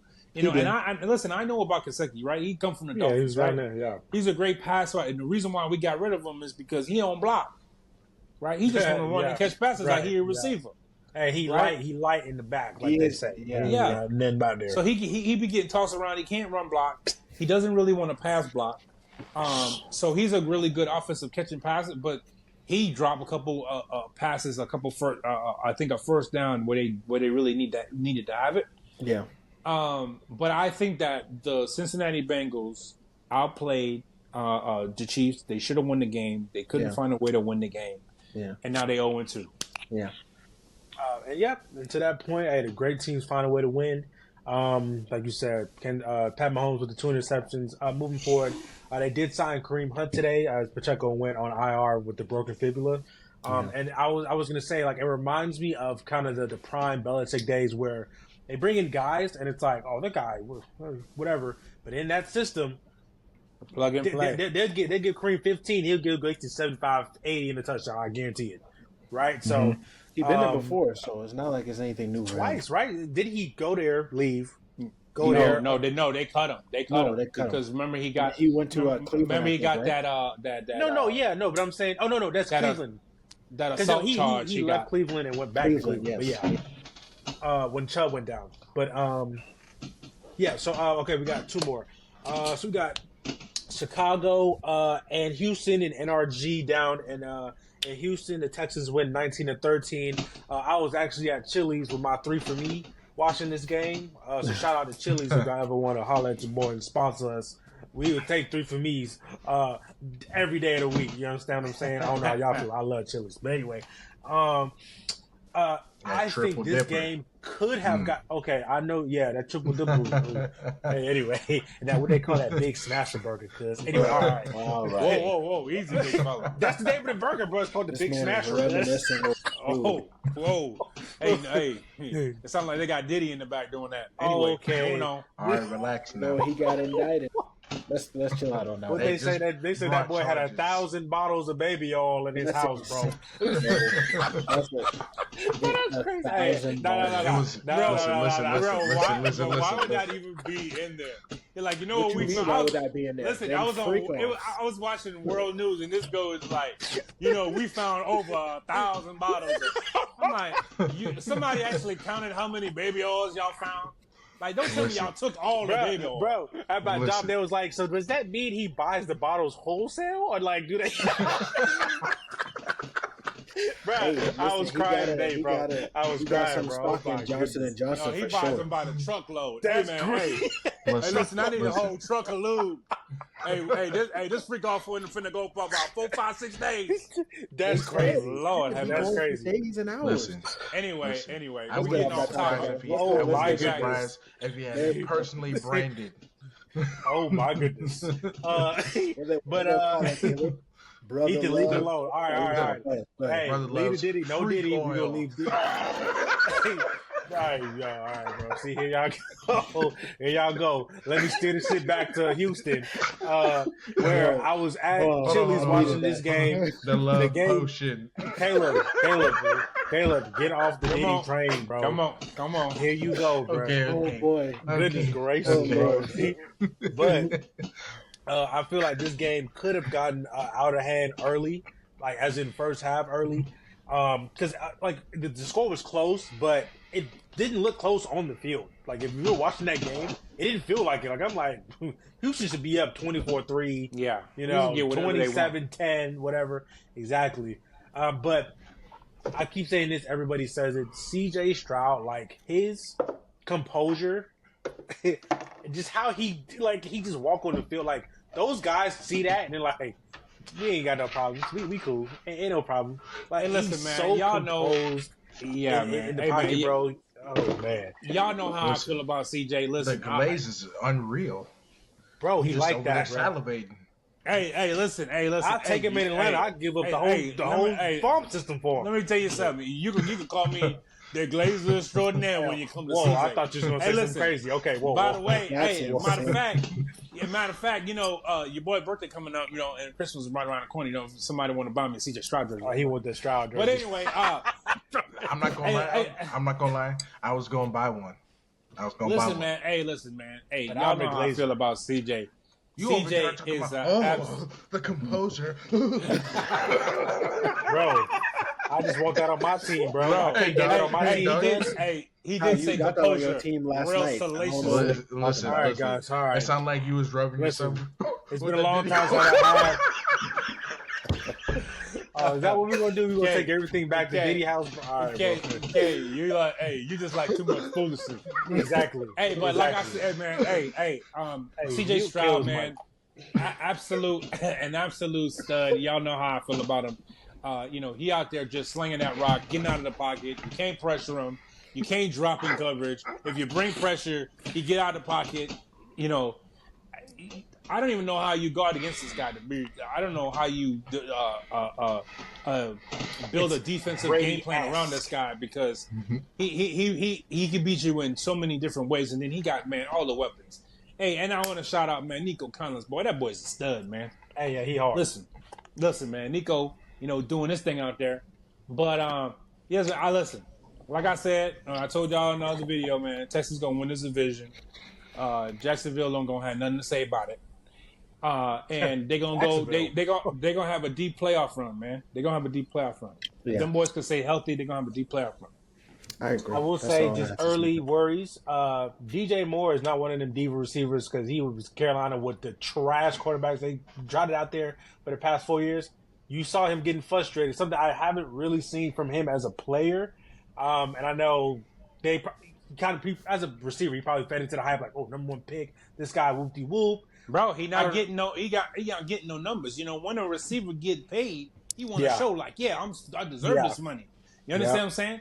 And a couple of the passes, like I even seen DJ Moore just stop running. He like, man, that ball got down 20 yards on the field. I'm not even going to run after that. You're not going to get me killed. Oh, excuse me, get me killed. Man. So, we'll see how that goes. But the Texans, they look good, just overall offense, defense. Again, a favorite to get to the big game and make some noise. But yeah, we'll see. Again, and to the point with the rookie quarterbacks, Caleb, the O-line did not play good. I would say they did not play good. He also didn't look good either. Some throws look forced, doesn't look comfortable. Like you guys were saying, like the speed of the game still doesn't look like he's. But like I said again, not to beat a dead horse, man. The offensive line, the offensive line play. If they don't give him time, he's already a rookie. So a lot of this defenses he hasn't seen before. And what do teams do to rookie quarterbacks? They confuse them, right? They look at some, it's a smoke and mirror. We're going to show you this, and it's not going to be that. And now you're like, oh, I thought this is going to be there, and it's not there. Now I got to scramble around. You can't do what you used to do in college and scramble back 15 yards, and you can't do all that in the NFL, right? You got these big, 350 dudes running 4.5, and they trying to knock your head loose. You understand? Good luck. So the windows are quick. But I think also I just want to say this. I want to say this really quick. I don't think the coaches are helping. Right? I think the coaches, even the offensive coordinator, these guys are falling into the trap. Like, oh, he's so gifted. Like, listen, he's still a rookie quarterback. I need you to devise a game plan. I need you to run the ball. All right? I need you quick throws, quick slants, quick outs. Get him involved in the game. Let him get a rhythm going. And the offensive line isn't protecting them, so you have to game plan your quarterback into doing things to protect him and to protect his confidence, right? You can't just throw him out there like, oh, this guy can make all of those in the field. Let's just go. He's still learning. Exactly. So you still have to develop him. And I think that's a good point. Like, just because he's number 1 overall and he's been compared to these great quarterbacks doesn't mean it's just we just trial by fire and you're that week guy, 1, right? Yeah. He is still a rookie, so I do like that point. And I don't know if y'all saw me rubbing my hands, but let's get to the game of the week. There we go. All right, Monday Night Football. Because a week ago, let's just input right here. A week ago, what all the slander, and it was mostly from the brother in the middle of my screen, but Ethan Ferguson. I want you to chop up what you said. The Falcons can't do this. Falcons ain't been them since 2017. The Falcons, 2. Justin Fields. I want you to chop it all up and put it there. It's week 2. He gave up on him in the chat. This game. Screenshots. Don't worry. I'm gonna throw screenshots for you. We're gonna shut it to the page. I need the screenshots, please. Listen.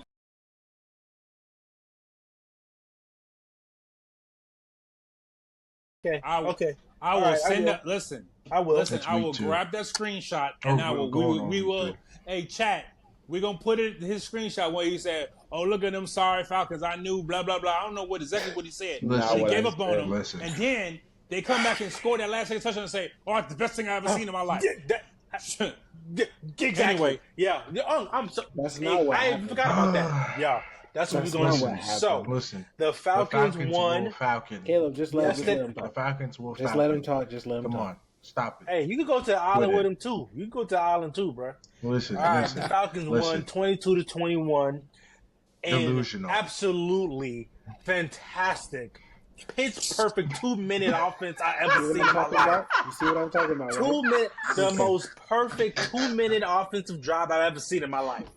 That's the Kirk best he's seen Cousins. since 2016. What they call him? First cousins. Hey, Kyle, you need a mop for all that glaze? They what they call him? Kirko chains. What they call him? Kirko, bruh. Let him down the field for a last minute touchdown to Drake London. First, go They should ahead, call y'all. him Y'all can Crisco give because this season is cooked. Y'all can Stop let it. me. Y'all can go ahead and give some feedback on how y'all felt about that game. Hey, listen, I'm going to go real quick. Yeah, go ahead. I'm going to go real quick, and then I'll concede my time. Listen, if I'm a Atlanta Falcons fan, I'm not happy with what I saw. Y'all shouldn't have won that game, okay? Not the Falcons. The Eagles lost that game. The Falcons did not win the game. Okay, that coach, what's the dude's name? Raheem or Sirianni? No, the Sirianni. Sirianni. Nick Sirianni. How he still has a job. And listen, like I said, I don't want to be calling for people's job. How he still has a job. First of all, he don't call offensive plays. He don't call defensive plays. The general manager fired his offensive coordinator and his defense coordinator he hired last year.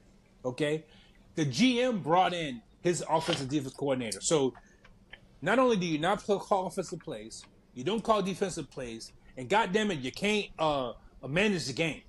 So if you can't do, what the hell are you doing out on the field? What are you doing out there? Okay, mismanaging the game, going for it on fourth down.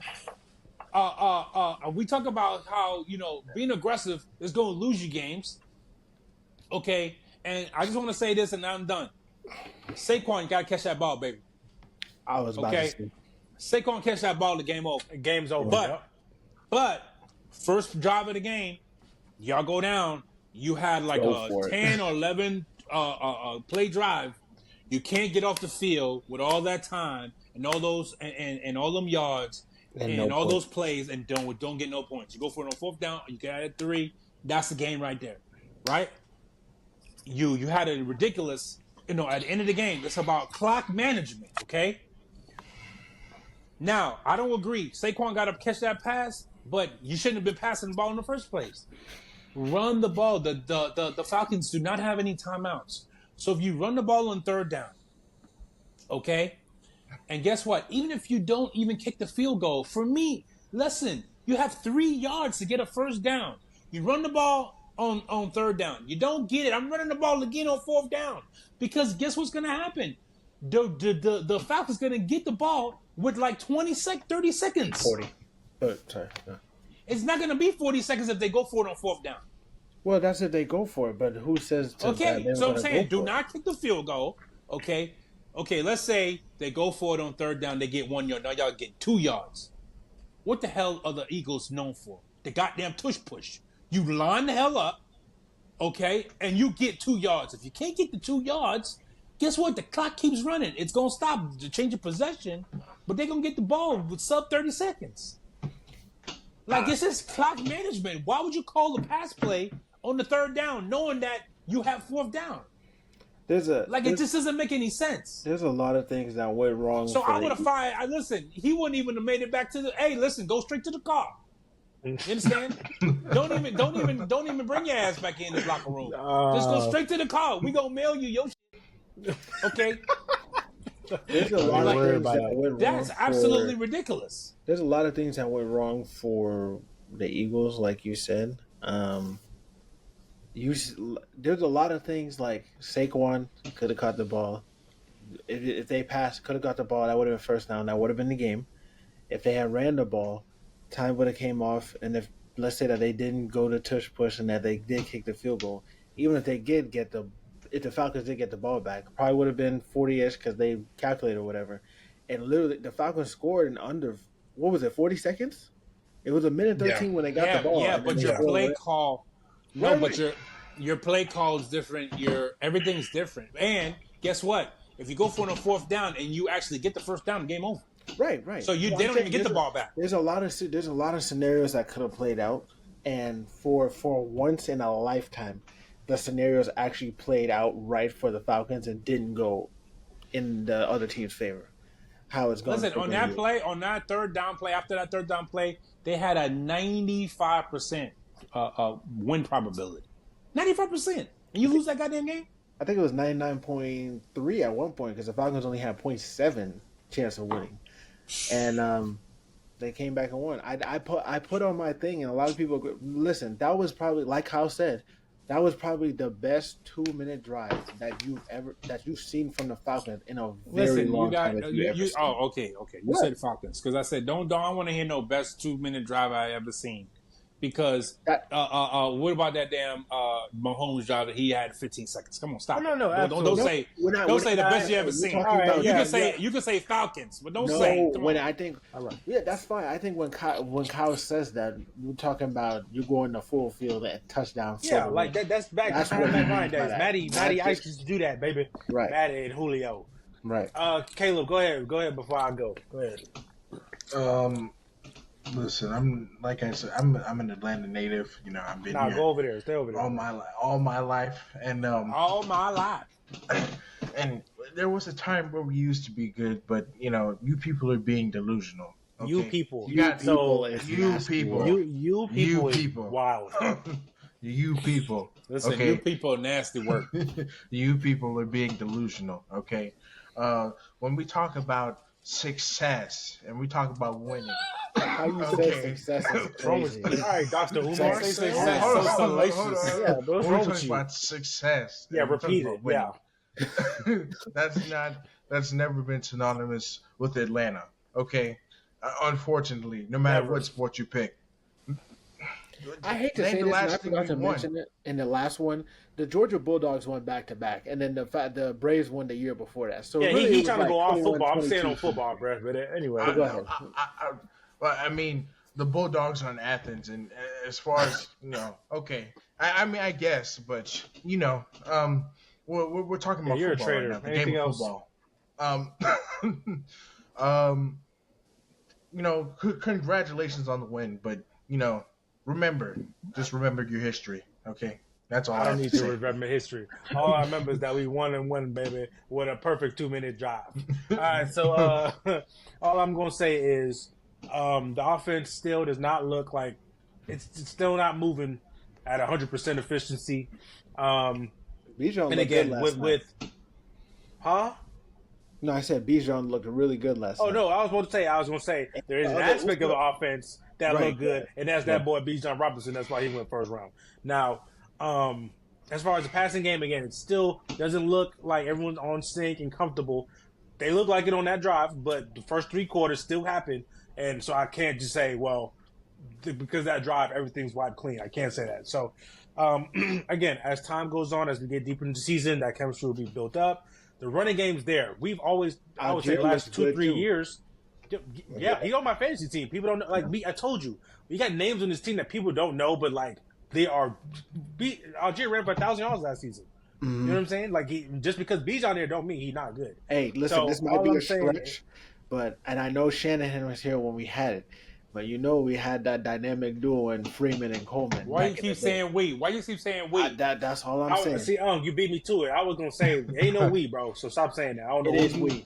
You can say y'all. The Falcons had. How you gonna say we? The Falcons had. No. I'm not gonna let you say no. I'm not gonna allow you to say no we. I'll say take off. I'm not gonna allow you. Listen, they had. I'm not allow you to say no we. They had Coleman back in the day. There was a dynamic duo running back. And I never seen a dude doing hopscotch on and off the damn bandwagon. Anyway, either let me shut you down, bro. Hey, you're either on the bus or you're off the bus. Hey, one of the two. You can't hopscotch all up back and forth. Decide which the week. Oh, they lost this week, so I'm off the bus. Then they win this week, and I'm on the bus. Just because I can criticize let me get my point as the resident. I criticize the team. I criticize my team. I have no problem with you criticizing the team. I have a problem with you jumping off the bus. Oh, I'm look not at jumping those off the bus. poverty. I'm criticizing and I'm giving Atlanta them doing what praise. Atlanta does. Don't worry, we got the screenshots. This and we that. got the screenshots. And then you turn around and say, "Oh, this is the greatest thing I ever seen." Knock it off. You're either on the bus or you're off the bus. Real quick, because we do want to. We want to get to our power. I'm not doing this fandom, this whole flip flopping foolishness. Okay, you're either a part of the team or you're not. Hey, because I want to get to our power rankings, let me just finish this part real quick. The running game is good. We got to get the pass game in sync, and the defense still. After 2 weeks, I love the defense, bro. Okay, like what Philly was supposed to be running, or like how that DB. I don't know who that safety is. I forget his name. The dude who stopped Bijan on the 4th down, but then got cooked by Moody. I can't remember his name, but how those safeties are playing those halves and like giving up those corner routes. But see how like Jesse Bates. I don't know if you saw Jesse Bates on that pick. He playing center field, just looking at Jalen Hurts, break on the ball, game. Right. So I love the defense how they're playing. I know obviously we play Kansas City next week, so. We'll see how that goes. But, hey, we're going to do this really quick, and then we'll go into our power rankings. So we're just going to do a quick pick 'em. So I'm going to get the slate of games for week 3. We'll go through everyone's pick, and then we'll look back on it next week, and we can see who was right and who was wrong, all right? So for Thursday night football, hold on, all right, so Thursday night football, we have New England and the Jets. Who you got? I got Jets. I think you got Aaron Rodgers. The Patriots have a good defense, but with the weapons that Aaron Rodgers have, he should be able to call the defense up no problem. I am concerned about the Jets with not having no pass rush. So if you're not going to be able to get pressure on Jacoby's a good quarterback, man. You know, people talk about, oh, he's a backup quarterback. He's a good quarterback. You let him get it, you have to stand back there. Yeah. So if you're not gonna get no pass rush, y'all need to go ahead and swallow y'all pride and go ahead and go call up Reddick and say, listen, man, I know we done messed up. Here's your money. Come on down and slide on. Yeah. Because these people I hear all the pundits, they don't need Reddick. Look how great the defense is. Y'all great on the back end. Yeah. Y'all ain't doing none on the front end. The front seven. Because you got that savage on the inside, the D tackle, what's his name? Quentin Williams. They double teaming him, triple teaming him. Right? You bring that goddamn beast Reddick on the outside, now you can't double team. What you gonna do now? Exactly. Pay that man like you traded for him like a bunch of idiots. You ever seen a team trade for a guy and then this is how this normally works.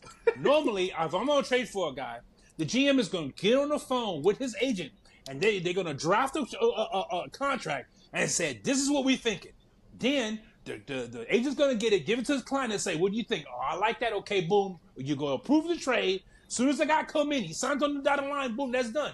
But, of course, the Jets don't know what the hell they doing, and they bring a guy, trade draft picks for him, and then don't give him the money. So that means somebody reneged on the deal. He actually agreed to something that you guys are trying to change. Had to be. That's the only way that happens. So the Jets I think they should win this game. They should beat the Patriots. But who knows? It's the Jets, man. Indeed it is. They're playing in MetLife too, so Jets are at home. Ethan, Jets or Patriots? Jets.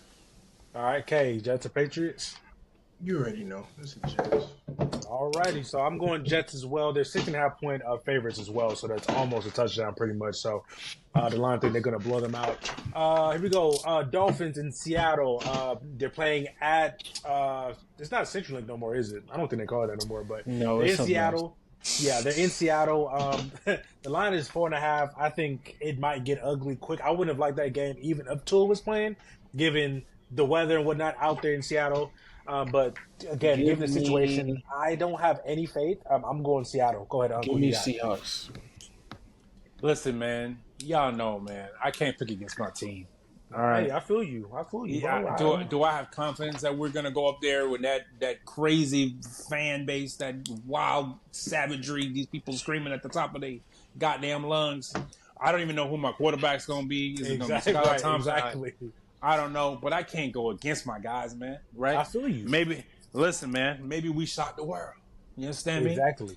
See, I like what I you got said right Dolphins. there. Who you got, Kay? I got the Seahawks. It's just a toss-up, man. Like we don't know what's going on. And right now we just have more of an actual context as for what the Seahawks are going to be next week. So Tell you, don't let Seahawks. Gino be out there looking like Tom Brady. All right, Sunday night game, we got Kansas City in Atlanta. I know what you just said. We might shock the world. I'm calling it right now. Pat Mahomes gonna see Jesse Bates. Jesse Bates gonna get about 2 picks. One of them gonna be a pick 6.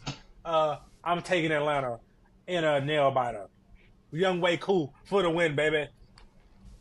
All right, go ahead. Hey man, Chiefs 3-0. That's crazy work. Go ahead, Kay or Ethan. Who y'all got? Is this even a question? Like the fact that you're even asking me this is Bro, ridiculous. Kansas City looked vulnerable last week, cuz. But hey, that's neither here nor there. Go ahead. And you think the Falcons are the ones that are gonna they're just gonna kick down the door? You think they gonna burst their head right open? Go ahead. Yeah, okay. Yeah, okay. The only one that's in shock is you. It's Talking crazy. about shock. Ethan, I actually don't even want you to pick the Falcons. I'm not gonna let you. Kansas City, next game. Go ahead, bro. Who you got? Moving on. Nah. Go ahead. I hope I'm gonna keep it to myself. No. See, Go ahead. see your true Next colors game. coming out. Next See, you game. keep proving me right, Next bro. game. All right. Listen, Here we go. I hope No. they blow you out so It's not bad. even So me bad. against the Falcons. At this point, it's just me against you because you just won't sit here and look at them. You just look at them through this perfect crystal ball where everything is just perfect on their end, and you just think that Listen, they're gonna do that's it. why it's called being a fan. But Listen, did I not mention? That's you not know, called fan being is a short fan. for fanatic, That's not right? being That called a means you're fan. fanatical about your That's team. not That means true. that So the now- logic you don't bring logic into your team when you you're illogical. This You're man illogical. You're just like, said no, you my can't team's gonna bring beat it everybody. So, into Chad, a my did team gonna win the Super Bowl. 15 minutes ago, I said I named the flaws that I saw, right? But then I also named the strengths. The strength of our team right now is defense. Is it not? In that run game. Exactly. So we're not going to come out there and just give up 50. Maybe we will, but I'm not. It don't look like Super it. Bowl champ. It don't look like it. You know what I'm saying? Back-to-back Super Bowl champ. This is 2024, brother. This ain't last season. Back-to-back Super Bowl champ. I'm calling the 3P right now. Back-to-back Super Bowl champ. They Come running on, back man. is gone. Travis Kelce looked like a shell of himself. He is Swifty now. But I don't want to hear none of that, bro. What? Okay. Back-to-back Super Let me Bowl go to the champ. next game. Let me go to the next game before I lose my mind. Hold on, time out. Slow down, slow the roll, rewind a little bit. I can't let you talk about Kelsey like that because everybody No, I look at can't. the stats. That boy gave me no, a man, point y'all and gotta a half watch of the fantasy. game. Listen, man, No, I'm y'all mad gotta 'cause of watch fantasy. the game. Listen, we can No, talk about I this get after. it. But y'all gotta watch the game, man, because they're bracketing him, they're double teaming him the whole play, bro. So like, that's how hands on Rasheed him. Rice. No, I know. That Rasheed Rice touchdown, that don't happen if Kelsey not on the field. No, Go I feel ahead. you. No, 100%. I just said that because he got me a point and a half in fantasy. I was pissed about that. But I feel you because, I didn't say it in the recap of that game, but Rasheed Rice looked good. If they can get Xavier Worthy more involved and get him, incorporated offense, they're going to be nasty for sure. But next game we got Denver at Tampa Bay. I don't think we got Tampa the really, any day. you know what I'm saying? But Tampa Bay by 40. Okay. 3-0. Tampa Bay 3-0. Tampa by 40 is wild. A game that may be surprisingly good. We got Houston at Minnesota. CJ Stroud going up to Minnesota.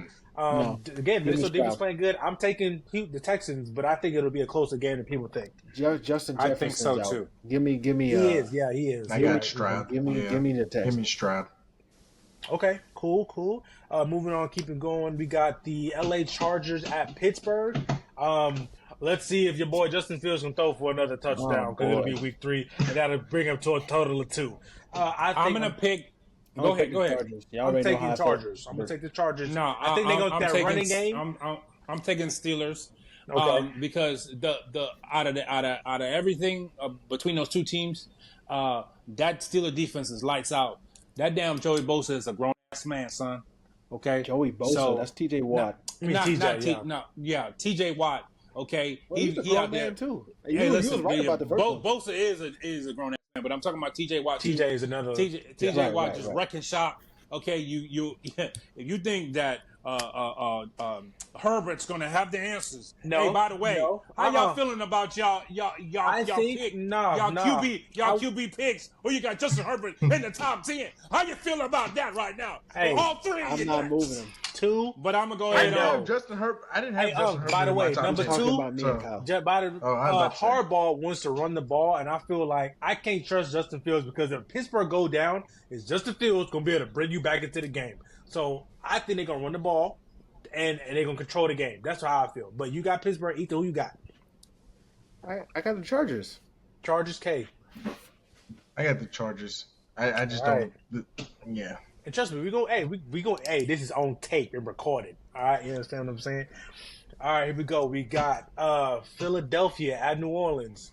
I didn't realize it was in New Orleans. I thought it was in Philly. So Oh, yeah, give me I'm New going to go Orleans. New Orleans. I do think Philly has a better showing than they did this past Monday. yeah, you Oh, better not pick how you no gonna hell go no. How you gonna go New Orleans? Hell no. They You gonna said beat- that they gonna Derek beat. Carr. You said Derek Carr is the 30th or 25th best quarterback in the whole world, and now you gonna pick him to beat what? You gonna pick him to beat? Yes, Listen, because Alvin Kamara about to go for about 15 for $140 and so now you're gonna 7 slurp receptions. Kamara. Now you're gonna slurp Kamara. Kamara has always been You the gonna offensive slurp MVP Kamara? of that team. All right, Is that what you're doing? You Like, slurping Kamara? he's always been. That's crazy. aggressive with it. Yeah, slurp is crazy. How you spell so it? Listen, That's aggressive. wild. No. What- Don't what is happening? don't you What is dare. happening right now? Don't you dare pick the Saints. I'm picking the Okay, Saints you talk because I bad could about be a my boy realist. Derek Oh, I Carr. could be a realist. Don't worry. When they come to Atlanta, they getting their head beat by 40. But I think they're gonna beat Philly because Philly. Oh my God! Put your money up. But anyway, I'm picking New Orleans over Philly. Obviously, you got Derek Carr and whatever he brings to the table. Ethan and Caleb, who you got? Give me the Saints. I got Saints. the Saints. Saints. Okay, Look Saints at and this fool. sweet. Look at this fool too. Talking about giving the Saints.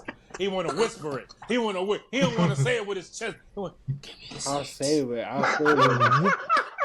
I'll say it with my chest. Give me the Saints, man. Come on, man. Why you whispering like that, man? What's wrong with you? That's Ethan. All right, y'all wildin'. So now next game we have Green Bay at Tennessee. Hold on. Oh, go ahead. Yeah. Okay, fix that. Go ahead. Okay. Next Say it game again, up, we Kyle. have the Green Bay Packers at the Tennessee Titans in Nashville. Oh Lord. Give me Green Malik Bay. Willis will have his second start. I think, and it's crazy, Tennessee gave up on him. So I'm hoping he's gonna have a big game, a good showing. Like, hey, bro, this is what you missed out on. So I'm gonna go Green Bay. Yeah, Well- I'm gonna go Green Bay too, but reluctantly, just Yeah, because I I don't don't love that know pick. I don't know how long this train is gonna be able to roll. Tennessee is pretty good against the run, as you know. Especially they're gonna watch the tape of what they tried to do. They snuck up on them guys last week. They know, like, oh, you don't want to throw the ball, so then we just gonna stack the box and then Yeah. we're gonna force you to throw We're the gonna ball. force you, Let's see what happens. Can he make them throws? I picked Green Bay, but I don't love it. Kyle, by the way, I picked Green Bay. They did say that it is a huge possibility that Jordan Love plays this week. He will not play. He will not play this week. That's all I'm saying. But either way, it don't matter. See, I'm still Ethan, picking you Green got Bay. sucked into that foolishness last year with the Jets. Aaron Rodgers gonna make a return at the end of the season. Oh, you got to stop. Bro, Bro. that was just my bias speaking. You're That wasn't really gonna happen. you made me so mad. Anyway, I leave know. it alone. Kay, you got who you going with? Because it could be a toss up. I mean, Did you Like see I what said- Will Levis just did over the past 2 weeks? trash is trash. What that boy say? What he say? I'm gonna have to go with Green Bay, man. Piss poor is piss poor. Like, Okay. what do you want me to do with that? Dude said piss poor is piss poor. All right, and what might be the most pissiest poorest of the games of all of them? We have the New York Giants and the Cleveland Browns. Oh my goodness! I don't even know They're how gonna to be look at that. they're gonna be playing in Cleveland. Like y'all said. Why am I blanking on his name? The Giants quarterback. Daniel Jones. Daniel Jones. Yeah, Daniel Jones. DJ. He didn't lose the game for him last week. Like, it wasn't on him. This will be the battle of the boo boo at quarterback. Hey, Give me- but guess what? Give me the Cleveland, Giants. that Cleveland defense is for real. I'm going Cleveland. I'm going with the Giants. I would. Okay. Cleveland go 2-0. I was going to say to Giants just to be that guy, but Kay, since you took that strike, Yeah, I'm no, I going to was- go ahead and take Cleveland. I'm going with the I was Giants gonna on say. that one. No, I'm thinking about more. Let me just be safe with Cleveland. I feel I like was going to say, yeah, you just like controversy. I'm going with What? the Giants. No, give me Cleveland. Caleb, why? Not by a lot. You don't want to pick Deshaun Listen. Weinstein? Is that what's the problem? Listen. Not only do I not support that freak, okay. Not only do I not support him, I just don't think I don't know, like it just looks nasty over there. Okay? It does. It looks like the color of their jerseys, just streaky, just absolutely leaky, just garbage. Okay, it don't look right. Okay, That's crazy. What are you trying to say? That look like them Browns look like that doodle brown color. Listen, Next game. them Browns don't look good at all. Ooh wee. Next game we have Chicago Bears at the Indianapolis Colts. Caleb Williams against Anthony Richardson. This is another one for me. I'm conflicted. I'll take the Colts. I think Anthony Richardson will have a better game this. I'm gonna go this- with Chicago. The way Anthony Richards look, I think he's still in the development stages. I'm gonna go Chicago. He gonna make one or two great plays a game, but I'm gonna give me the. I like give me the Chicago Bears. defense, so I'm gonna go Chicago. So Ethan, you went Indianapolis? I'll go. Okay. What about you, Kay? Again, this is another toss up. Like you could really go either way. I do like JT though. JT went off last week. I can't say he can't run them to a win either. So I'm not saying the Bears with confidence. I will say that. Yeah, I'm leaning more towards the Bears than the Colts, but I mean that one's a toss up. Yeah. All right, fair enough. We'll see. Fair enough. Okay, so as we get towards the other slated games at 4:05, we have the Stash, Gardner Minshew, and the Raiders. Las Vegas Raiders against the Carolina Panthers in Vegas. I think Raiders are going to stomp them boys out with the sole of their shoe. Well, Raider Nation, you got a free win. So For real. Yeah. Now, this Raiders- would be the week that Red Rocket throw for 400, but we'll see. No, hell no. Next. Raiders by 40. Who you gonna throw it to? Xavier Leggett, cuz. What he be saying? Man, you know, hey, when y'all talk like him, that country accent he be talking about. Listen, Max I can't do Crosby, it. 4 sacks, flipping people on their head. Smoking a Las cigar Vegas in the by locker room. 40. We can go Vegas across the board. All right, we're finna go Vegas. Okay. All right, we got Vegas across the board. And the game that it's the 425. I'm surprised they didn't make this Sunday Night Football. The Baltimore Ravens are traveling down to AT&T Stadium to play the Cowboys. Oh boy. I'm taking Lamar Jackson and the Baltimore Ravens. Yeah, I don't see the Baltimore Ravens going 0-3.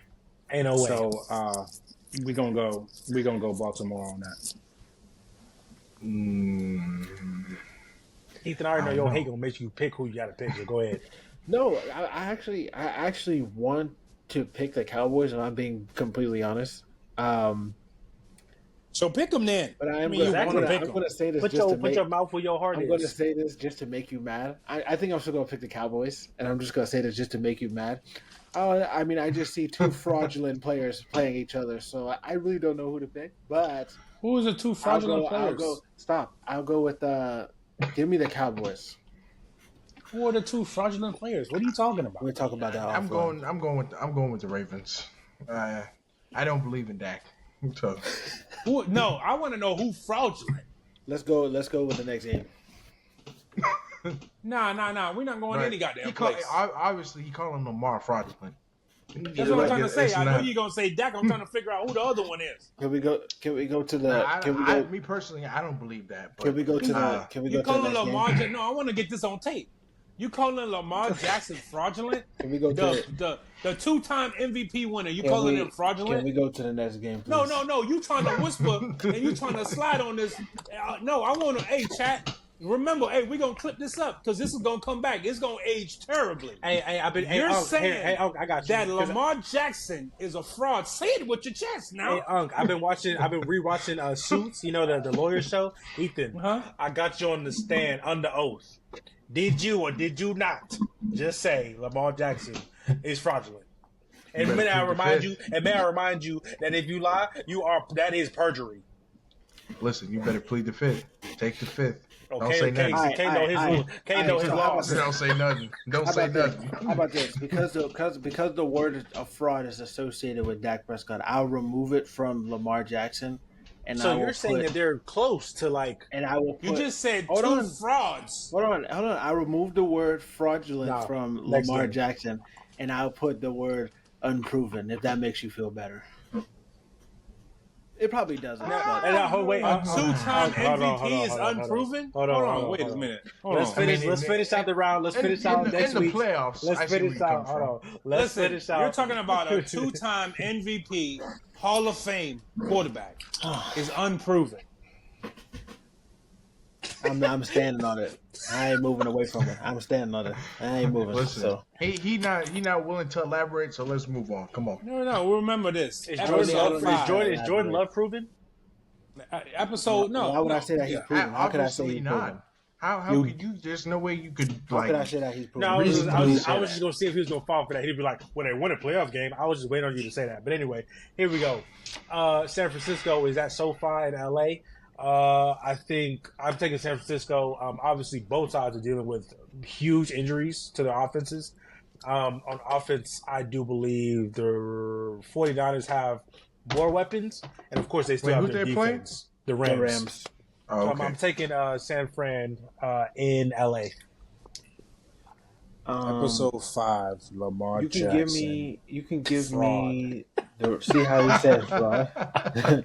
He said that with his chest. He said fraud. Give me capital F. I want to be different. Give me the Rams in the upset. You don't believe that. Hey, give me San Francisco, man. Give me Shanahan. Give me Shanahan. Thank you. All right. Okay. No, it's your pick. And by the way, for the folks at home and everyone, we're going to keep track of these picks. And so, what is it, like 16? Not 16. 16 games, right? 'Cause I don't think we have any. Is there any bye weeks week 3? There's no bye weeks week 3, right? I don't think so.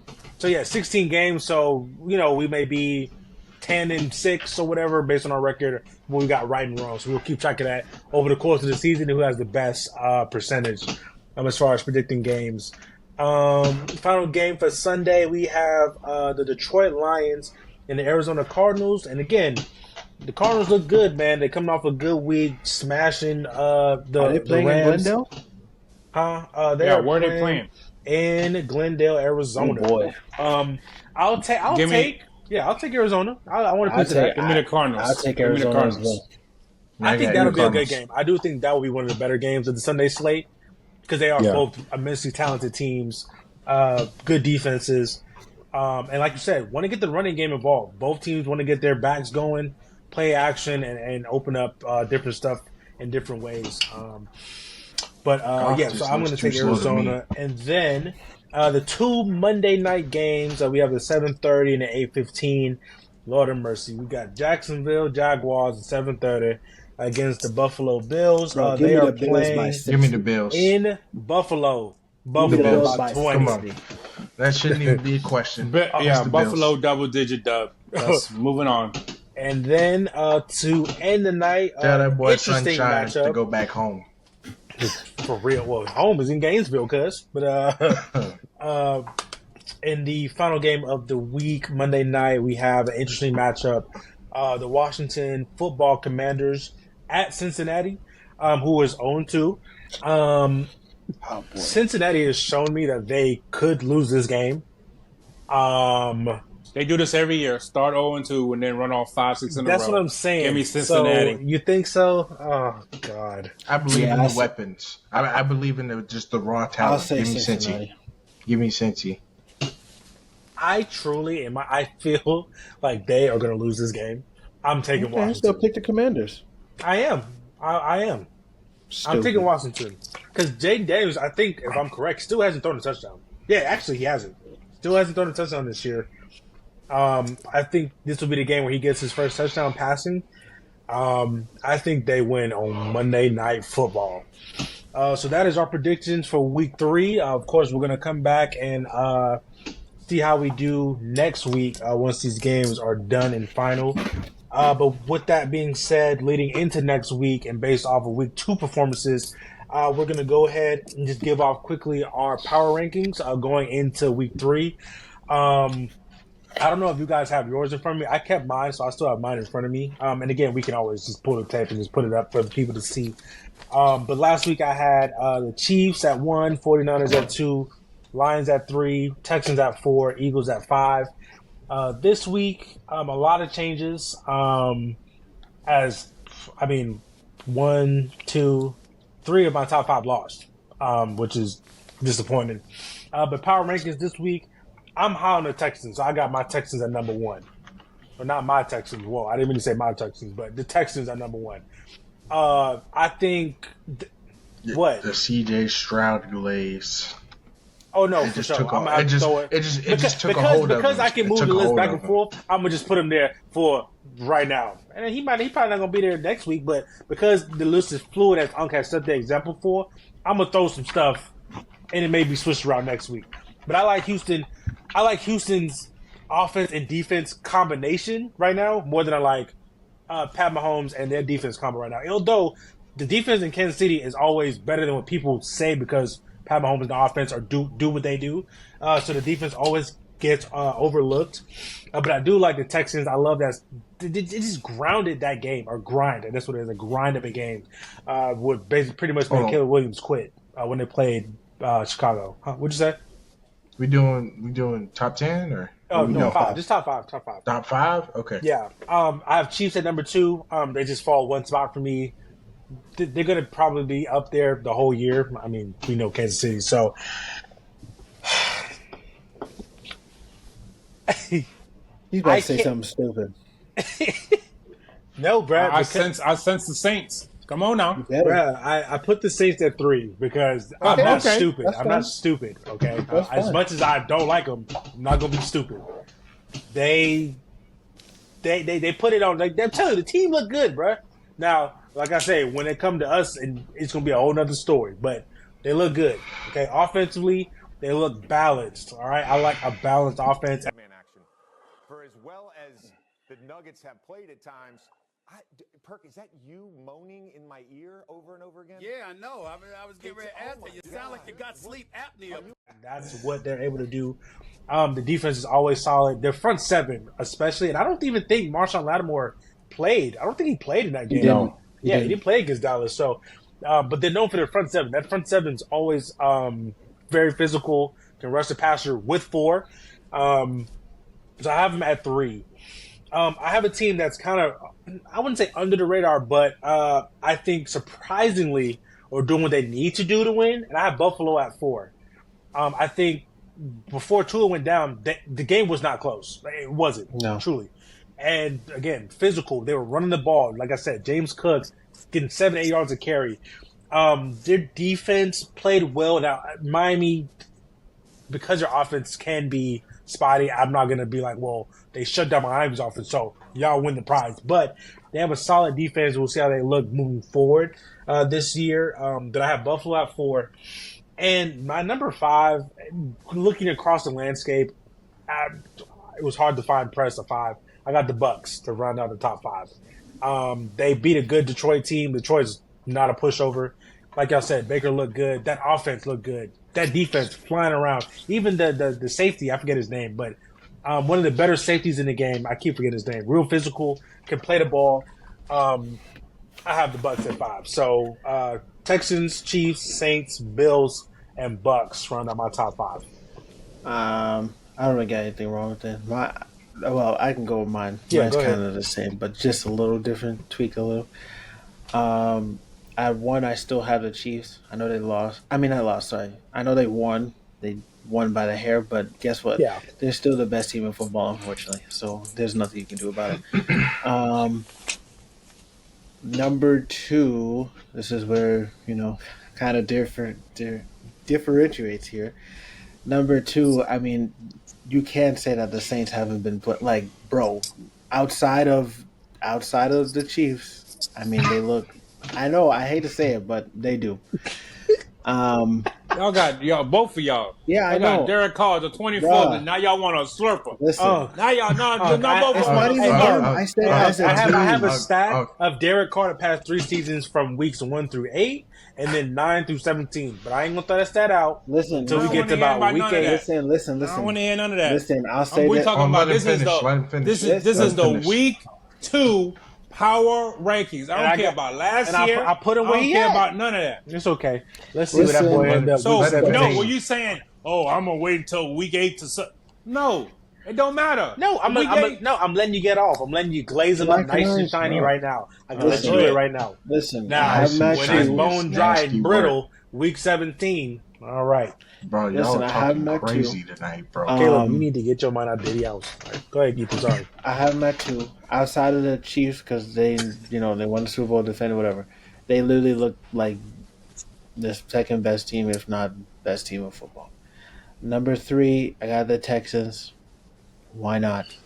We were talking about it. I mean, the Bears game shouldn't have been as close as it was, but everything still looks like it's meshing together well. Joe Mixon is.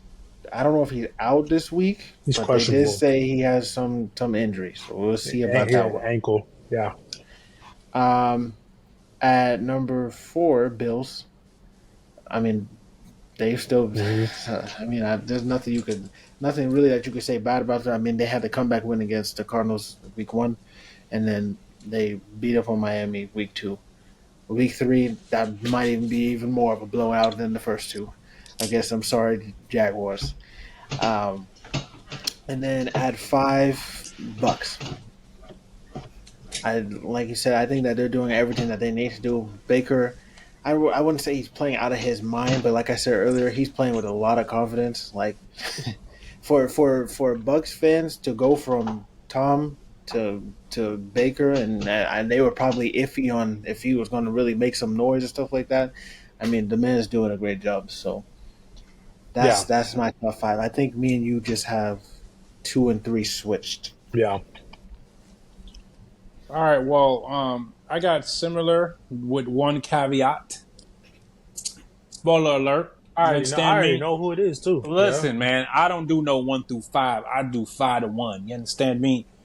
Number 5, those Arizona Cardinals. Oh, come on! All right, okay, all right. Okay. Listen, I know they only 1-1, but they looked great week 1. They look even better week 2. Come on, man. Like I said, I keep telling y'all. Come on. Every year there's a team that goes last to first. The Arizona Cardinals are that team. They look fantastic. If they can stay healthy, I see them going to the playoffs. Cuz you couldn't give an Arizona honorable Cardinals mention. Number 5. Ain't no honorable mention. On the okay, cusp. I could have went with the 6, Bucks. 7. Okay, my honorable mention is the Bucks. Okay, I like how they looked, but I'm not really sold on them. I like Arizona top to bottom. You understand me? Even though they have a 1-1 record, I like them as a better team. Like I feel like this is how I came up with it. I feel like if the Bucks and the Cardinals played, the Cardinals would win. So I put them at 5. Now, number 4, that boy C.J. Stroud and them Texans. You understand me?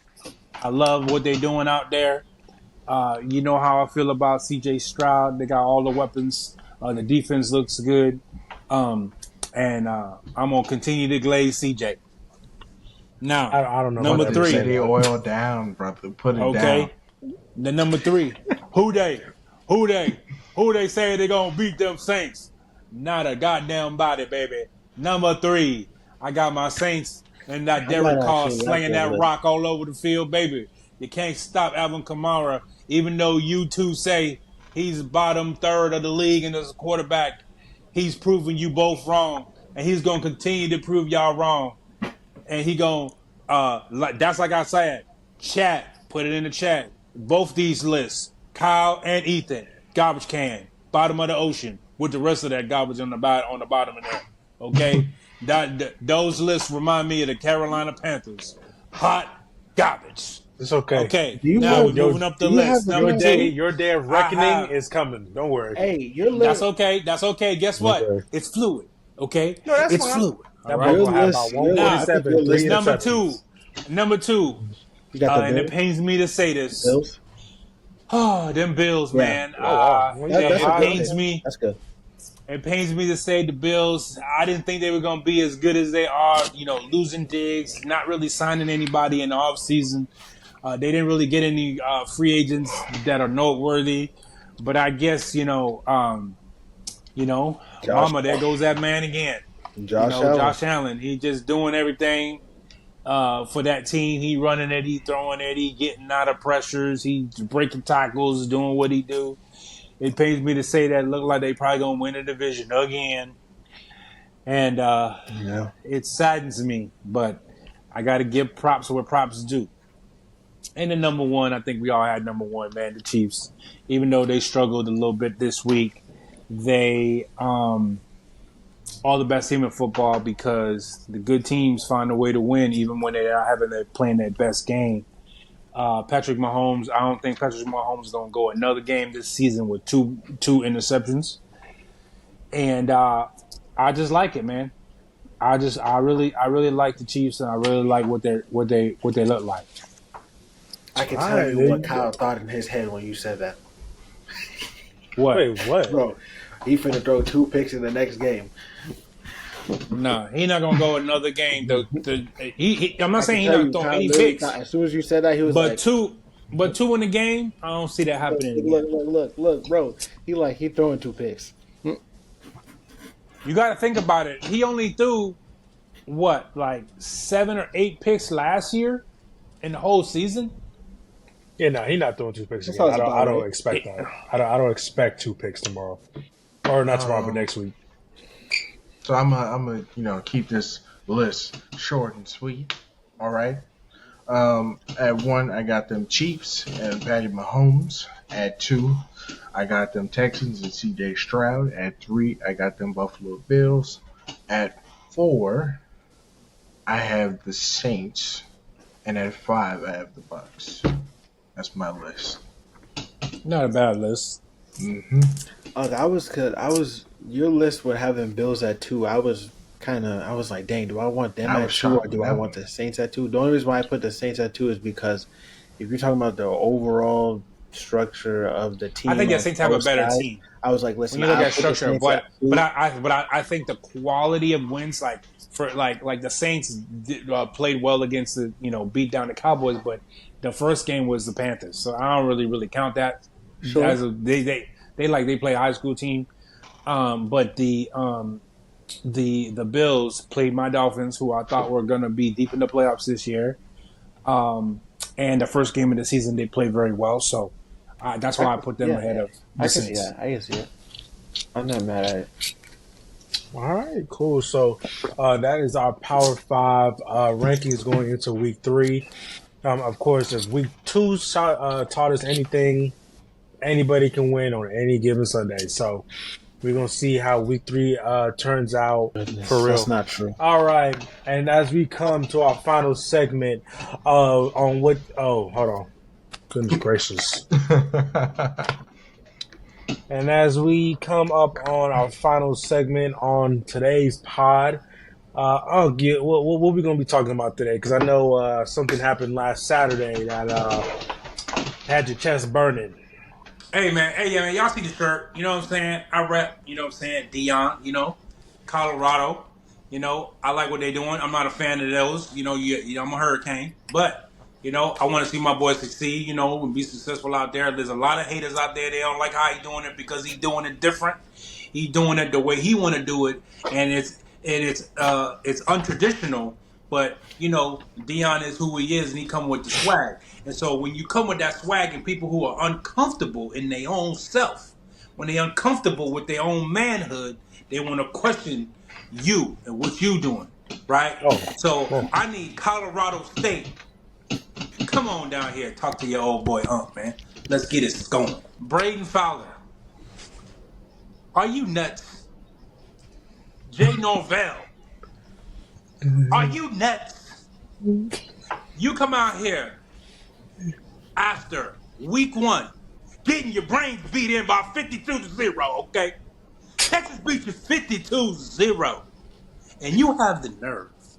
What's even they say? The unmitigated gall, okay? To run your mouth and talk about Coach Prime and them CU Buffs. You let your quarterback Jeremy Fowler run his mouth on social media all week. You know he's sorry. You see him in practice every day. Okay? Braden. 52-0, man. And I get it. I understand. Listen. And let me talk to Jay Norvell for a second. Okay? Because I want to like you, man. I really do. You know how hard it is for a black coach to get an FBS head coaching job? I want you to be successful, just like I want Coach Prime to be successful. But you out here running, you making it real hard for a brother to try to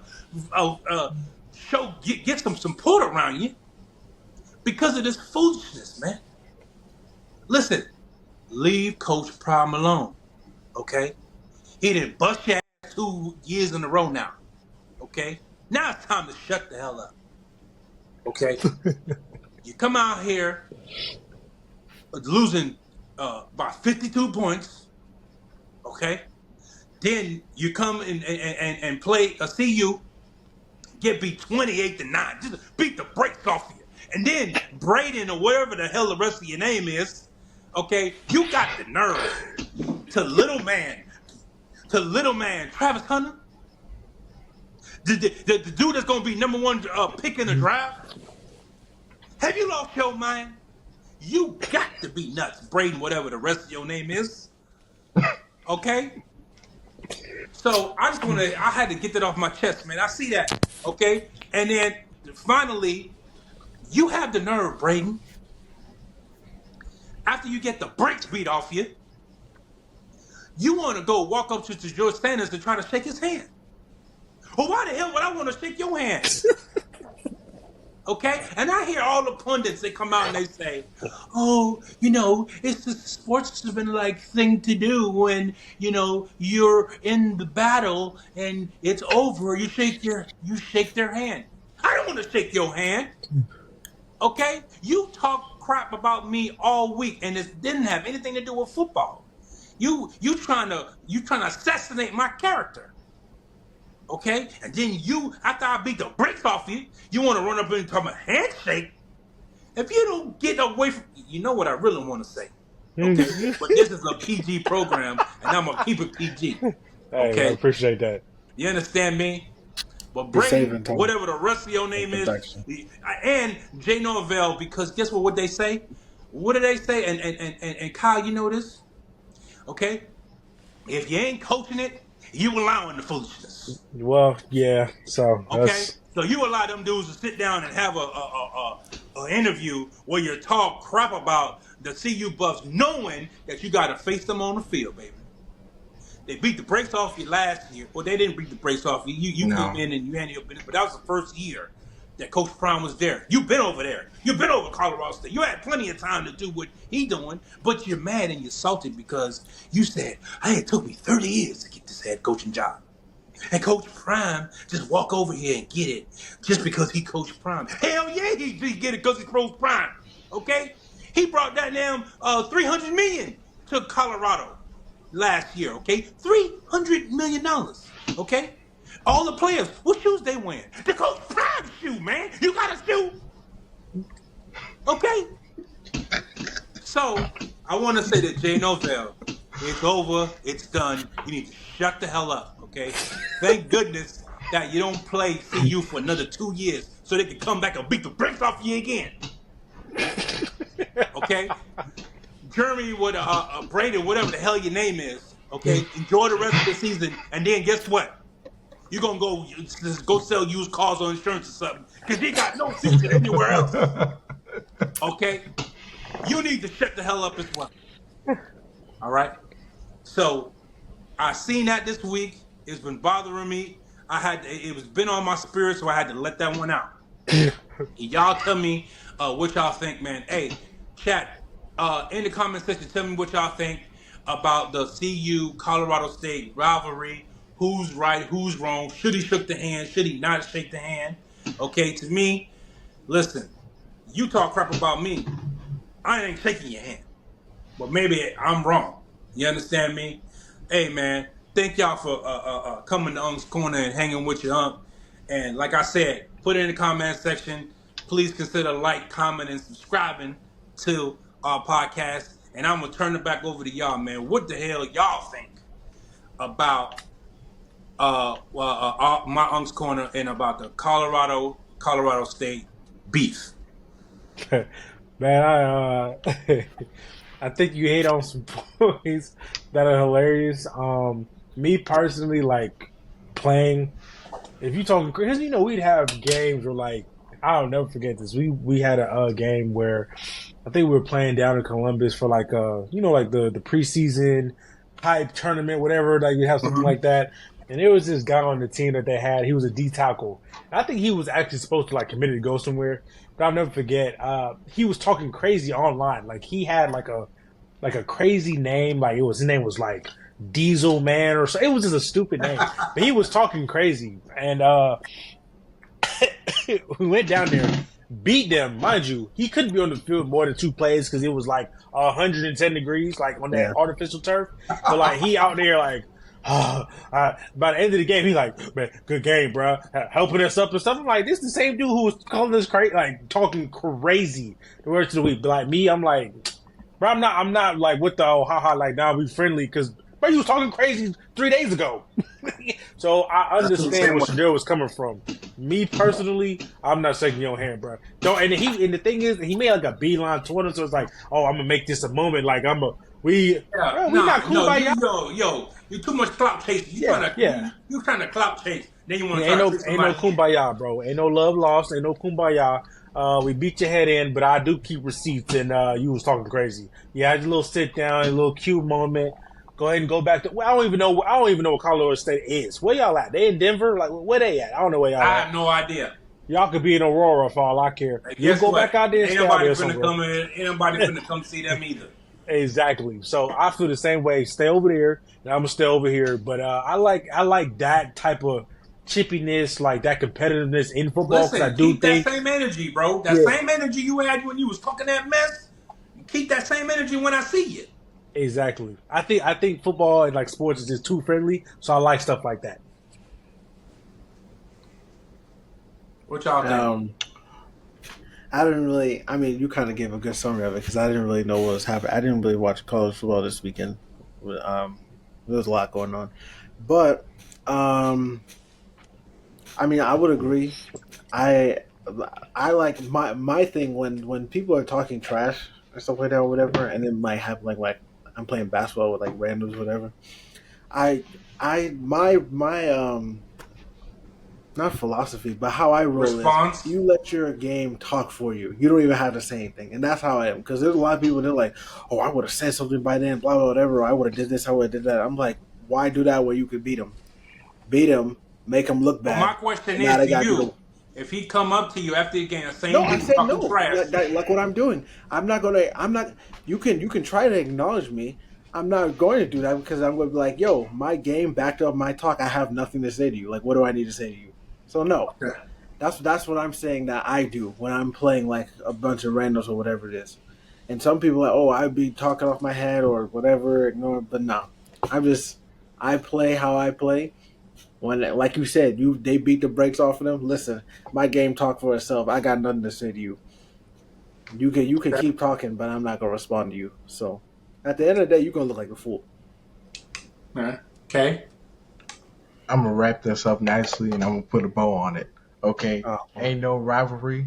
Okay, ain't no competition. Okay, you won the last game that y'all played. With y'all handle business, yeah. And there was even a dirty play in there where it was Travis, Travis Hunter. He got took out. And by the way, number 11, I don't remember your name, but I remember your number. Number 11. Guess what? You got absolutely torched this game, but we're not going to talk about that. Anyway, it's just, you're 10 minutes of fame are up, man. We don't know who you are. You're going to fade into obscurity. we're never gonna see you again probably, and if we do, it's probably gonna be in the same situation like this, and you're probably gonna get blown out again. Exactly. Colorado State ain't never been on a national stage and do talking about no nationally broadcasted game. Come on, man. Right. I was gonna say, you're saying a rivalry. Take a look at this like how they was trying to make it a rivalry. Like how Joel Embiid said, listen, they beat us every year. How is this a rivalry? It ain't no rivalry. We lose every single time, so there ain't no rivalry. I don't understand what's going on. I mean, they've been playing for a long time. It's an in-state rivalry, just like the Miami Hurricanes versus FSU or the Miami Hurricanes versus Florida. It's in-state. We hate each other's guts, and even if somebody win more than the other, you still hate them, and you still, you know what I'm saying? But listen. And to like carry this over to the me actually playing sports, like me playing basketball, I'm an energy guy. So guess what? You want to talk mess? I'm gonna talk it right back to you. I'm gonna score on you and I'm gonna lock you up. And guess what? You come to me after the game, I'm gonna talk trash to you again. And Ethan can attest to this. That's just how I roll. You don't like it, do something about it. But for me personally, I like all that smoke because. I was gonna if say he comes up to the game after what? It was right after. No, I was gonna say I don't know what it is, but like I like seeing people get mad off of how you perform or what you do just because they can't do it. It makes me laugh on the inside. So like then you want to play even harder and beat him even worse than like you would, and then afterwards it's even more humiliating. Exactly. I'm gonna beat the brakes off you. I'm gonna make you want to never touch the whatever we playing again. All right, that's what I'm gonna do. I'm coming with a vengeance, okay?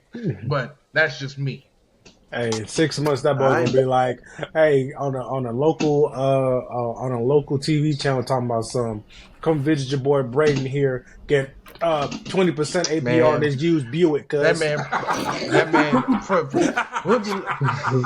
we'll be lucky if he even makes it to selling cars and insurance. They need to send that boy to an oil field somewhere. Why you have to let bring him get some manual labor on him. Why you have to bring up a car? He one of them dudes, man, chasing clout. And 20 years from now, he's gonna be telling his kids, I was a quarterback at Colorado State, and I played against Shador Sanders. Yeah, I had Shador on the ropes. Yeah, come on, man, go sit down somewhere, bro. I even won against him that one time. Oh yeah, okay. Grandpa, you're 80 years old. Okay. Talking about Where's the tape? Where's the tape, he's Grandpa? a little Where's senile. the tape? Hey, that's gonna be like the lost tapes of Wilt 100-yard games. Anyway, I'm gonna leave that alone. That's for basketball season. I got a whole thing about that. But anyway, if you guys Stop it. I'm gonna just wait till NBA season. That's all I'm gonna say. That's all I'm gonna say. That stat merchant. Anyway, all I'm gonna say is, hey, y'all got any more? Ethan, fix your face. Y'all got anything else to say about your boy Colorado? I can't say anything. Man, hey, hey, basketball season. Basketball season is about 4 weeks, 3-4 weeks. Just hold your horses, bro, and relax. Okay, I'm salivating. I can't wait. I need my basketball back. Normally we don't have basketball during the summer. Thankfully, this year we had the Olympics. I even watched some of the WNBA. I've been watching that just to get my fix, and a little bit of the Big Three because that league is actually pretty nice too. So you need to watch and a little bit of the TBT too. What's the? I've been watching them too. The league they brought back with the trampolines, cuz. Slam ball? That's not real basketball, cuz. Oh wait, that came back. I didn't even know. Yeah, it's back. They brought slam ball back. Yeah, they brought that back. What? I was just watching highlights, bro. That check out slam ball. I used to love slam ball, bro. They putting them folks in they putting them in the rim. Like that joke's so funny, bro. Like, but yeah, I do want to say thank you guys for tuning in to the 5th episode of Are You Nuts? Again, we're going to be talking week 3 recaps next week. We're going to see our picks, see how our power rankings turn out, and hopefully. When I come back, or we come back, which will be next week, Thursday, we'll be dropping. The Falcons will be 2-0, and Pat Mahomes will be back in Kansas City crying to Brittany or whoever his family is. 2-1, but I mean, sure, yeah. 2-1. That's what I meant to say. I don't know what I said, but I meant to say 2-1. But I don't got nothing else to say. Y'all got anything I want to say to the people? How delusional a Falcons fan is. He thinks that the loss just automatically gets wiped from his record. 2-0, my fault. Hey, it's called fanatic for a reason. Hey, man, Thank you. Please consider like, comment, and subscribe. And if you guys enjoyed the Don't episode, consider, do it. yeah, just go ahead and do it, man. It don't cost Just you do nothing. it. Just do it. Push the button and push that bell too, so you know when we drop, it'll come right to your phone, and you will be the first one to see the Ding episode. ding. Man. Hey, man. Thank y'all, man. We see y'all next week. Peace. Peace. Ethan, did you just hold up a 4? What were you doing, bro?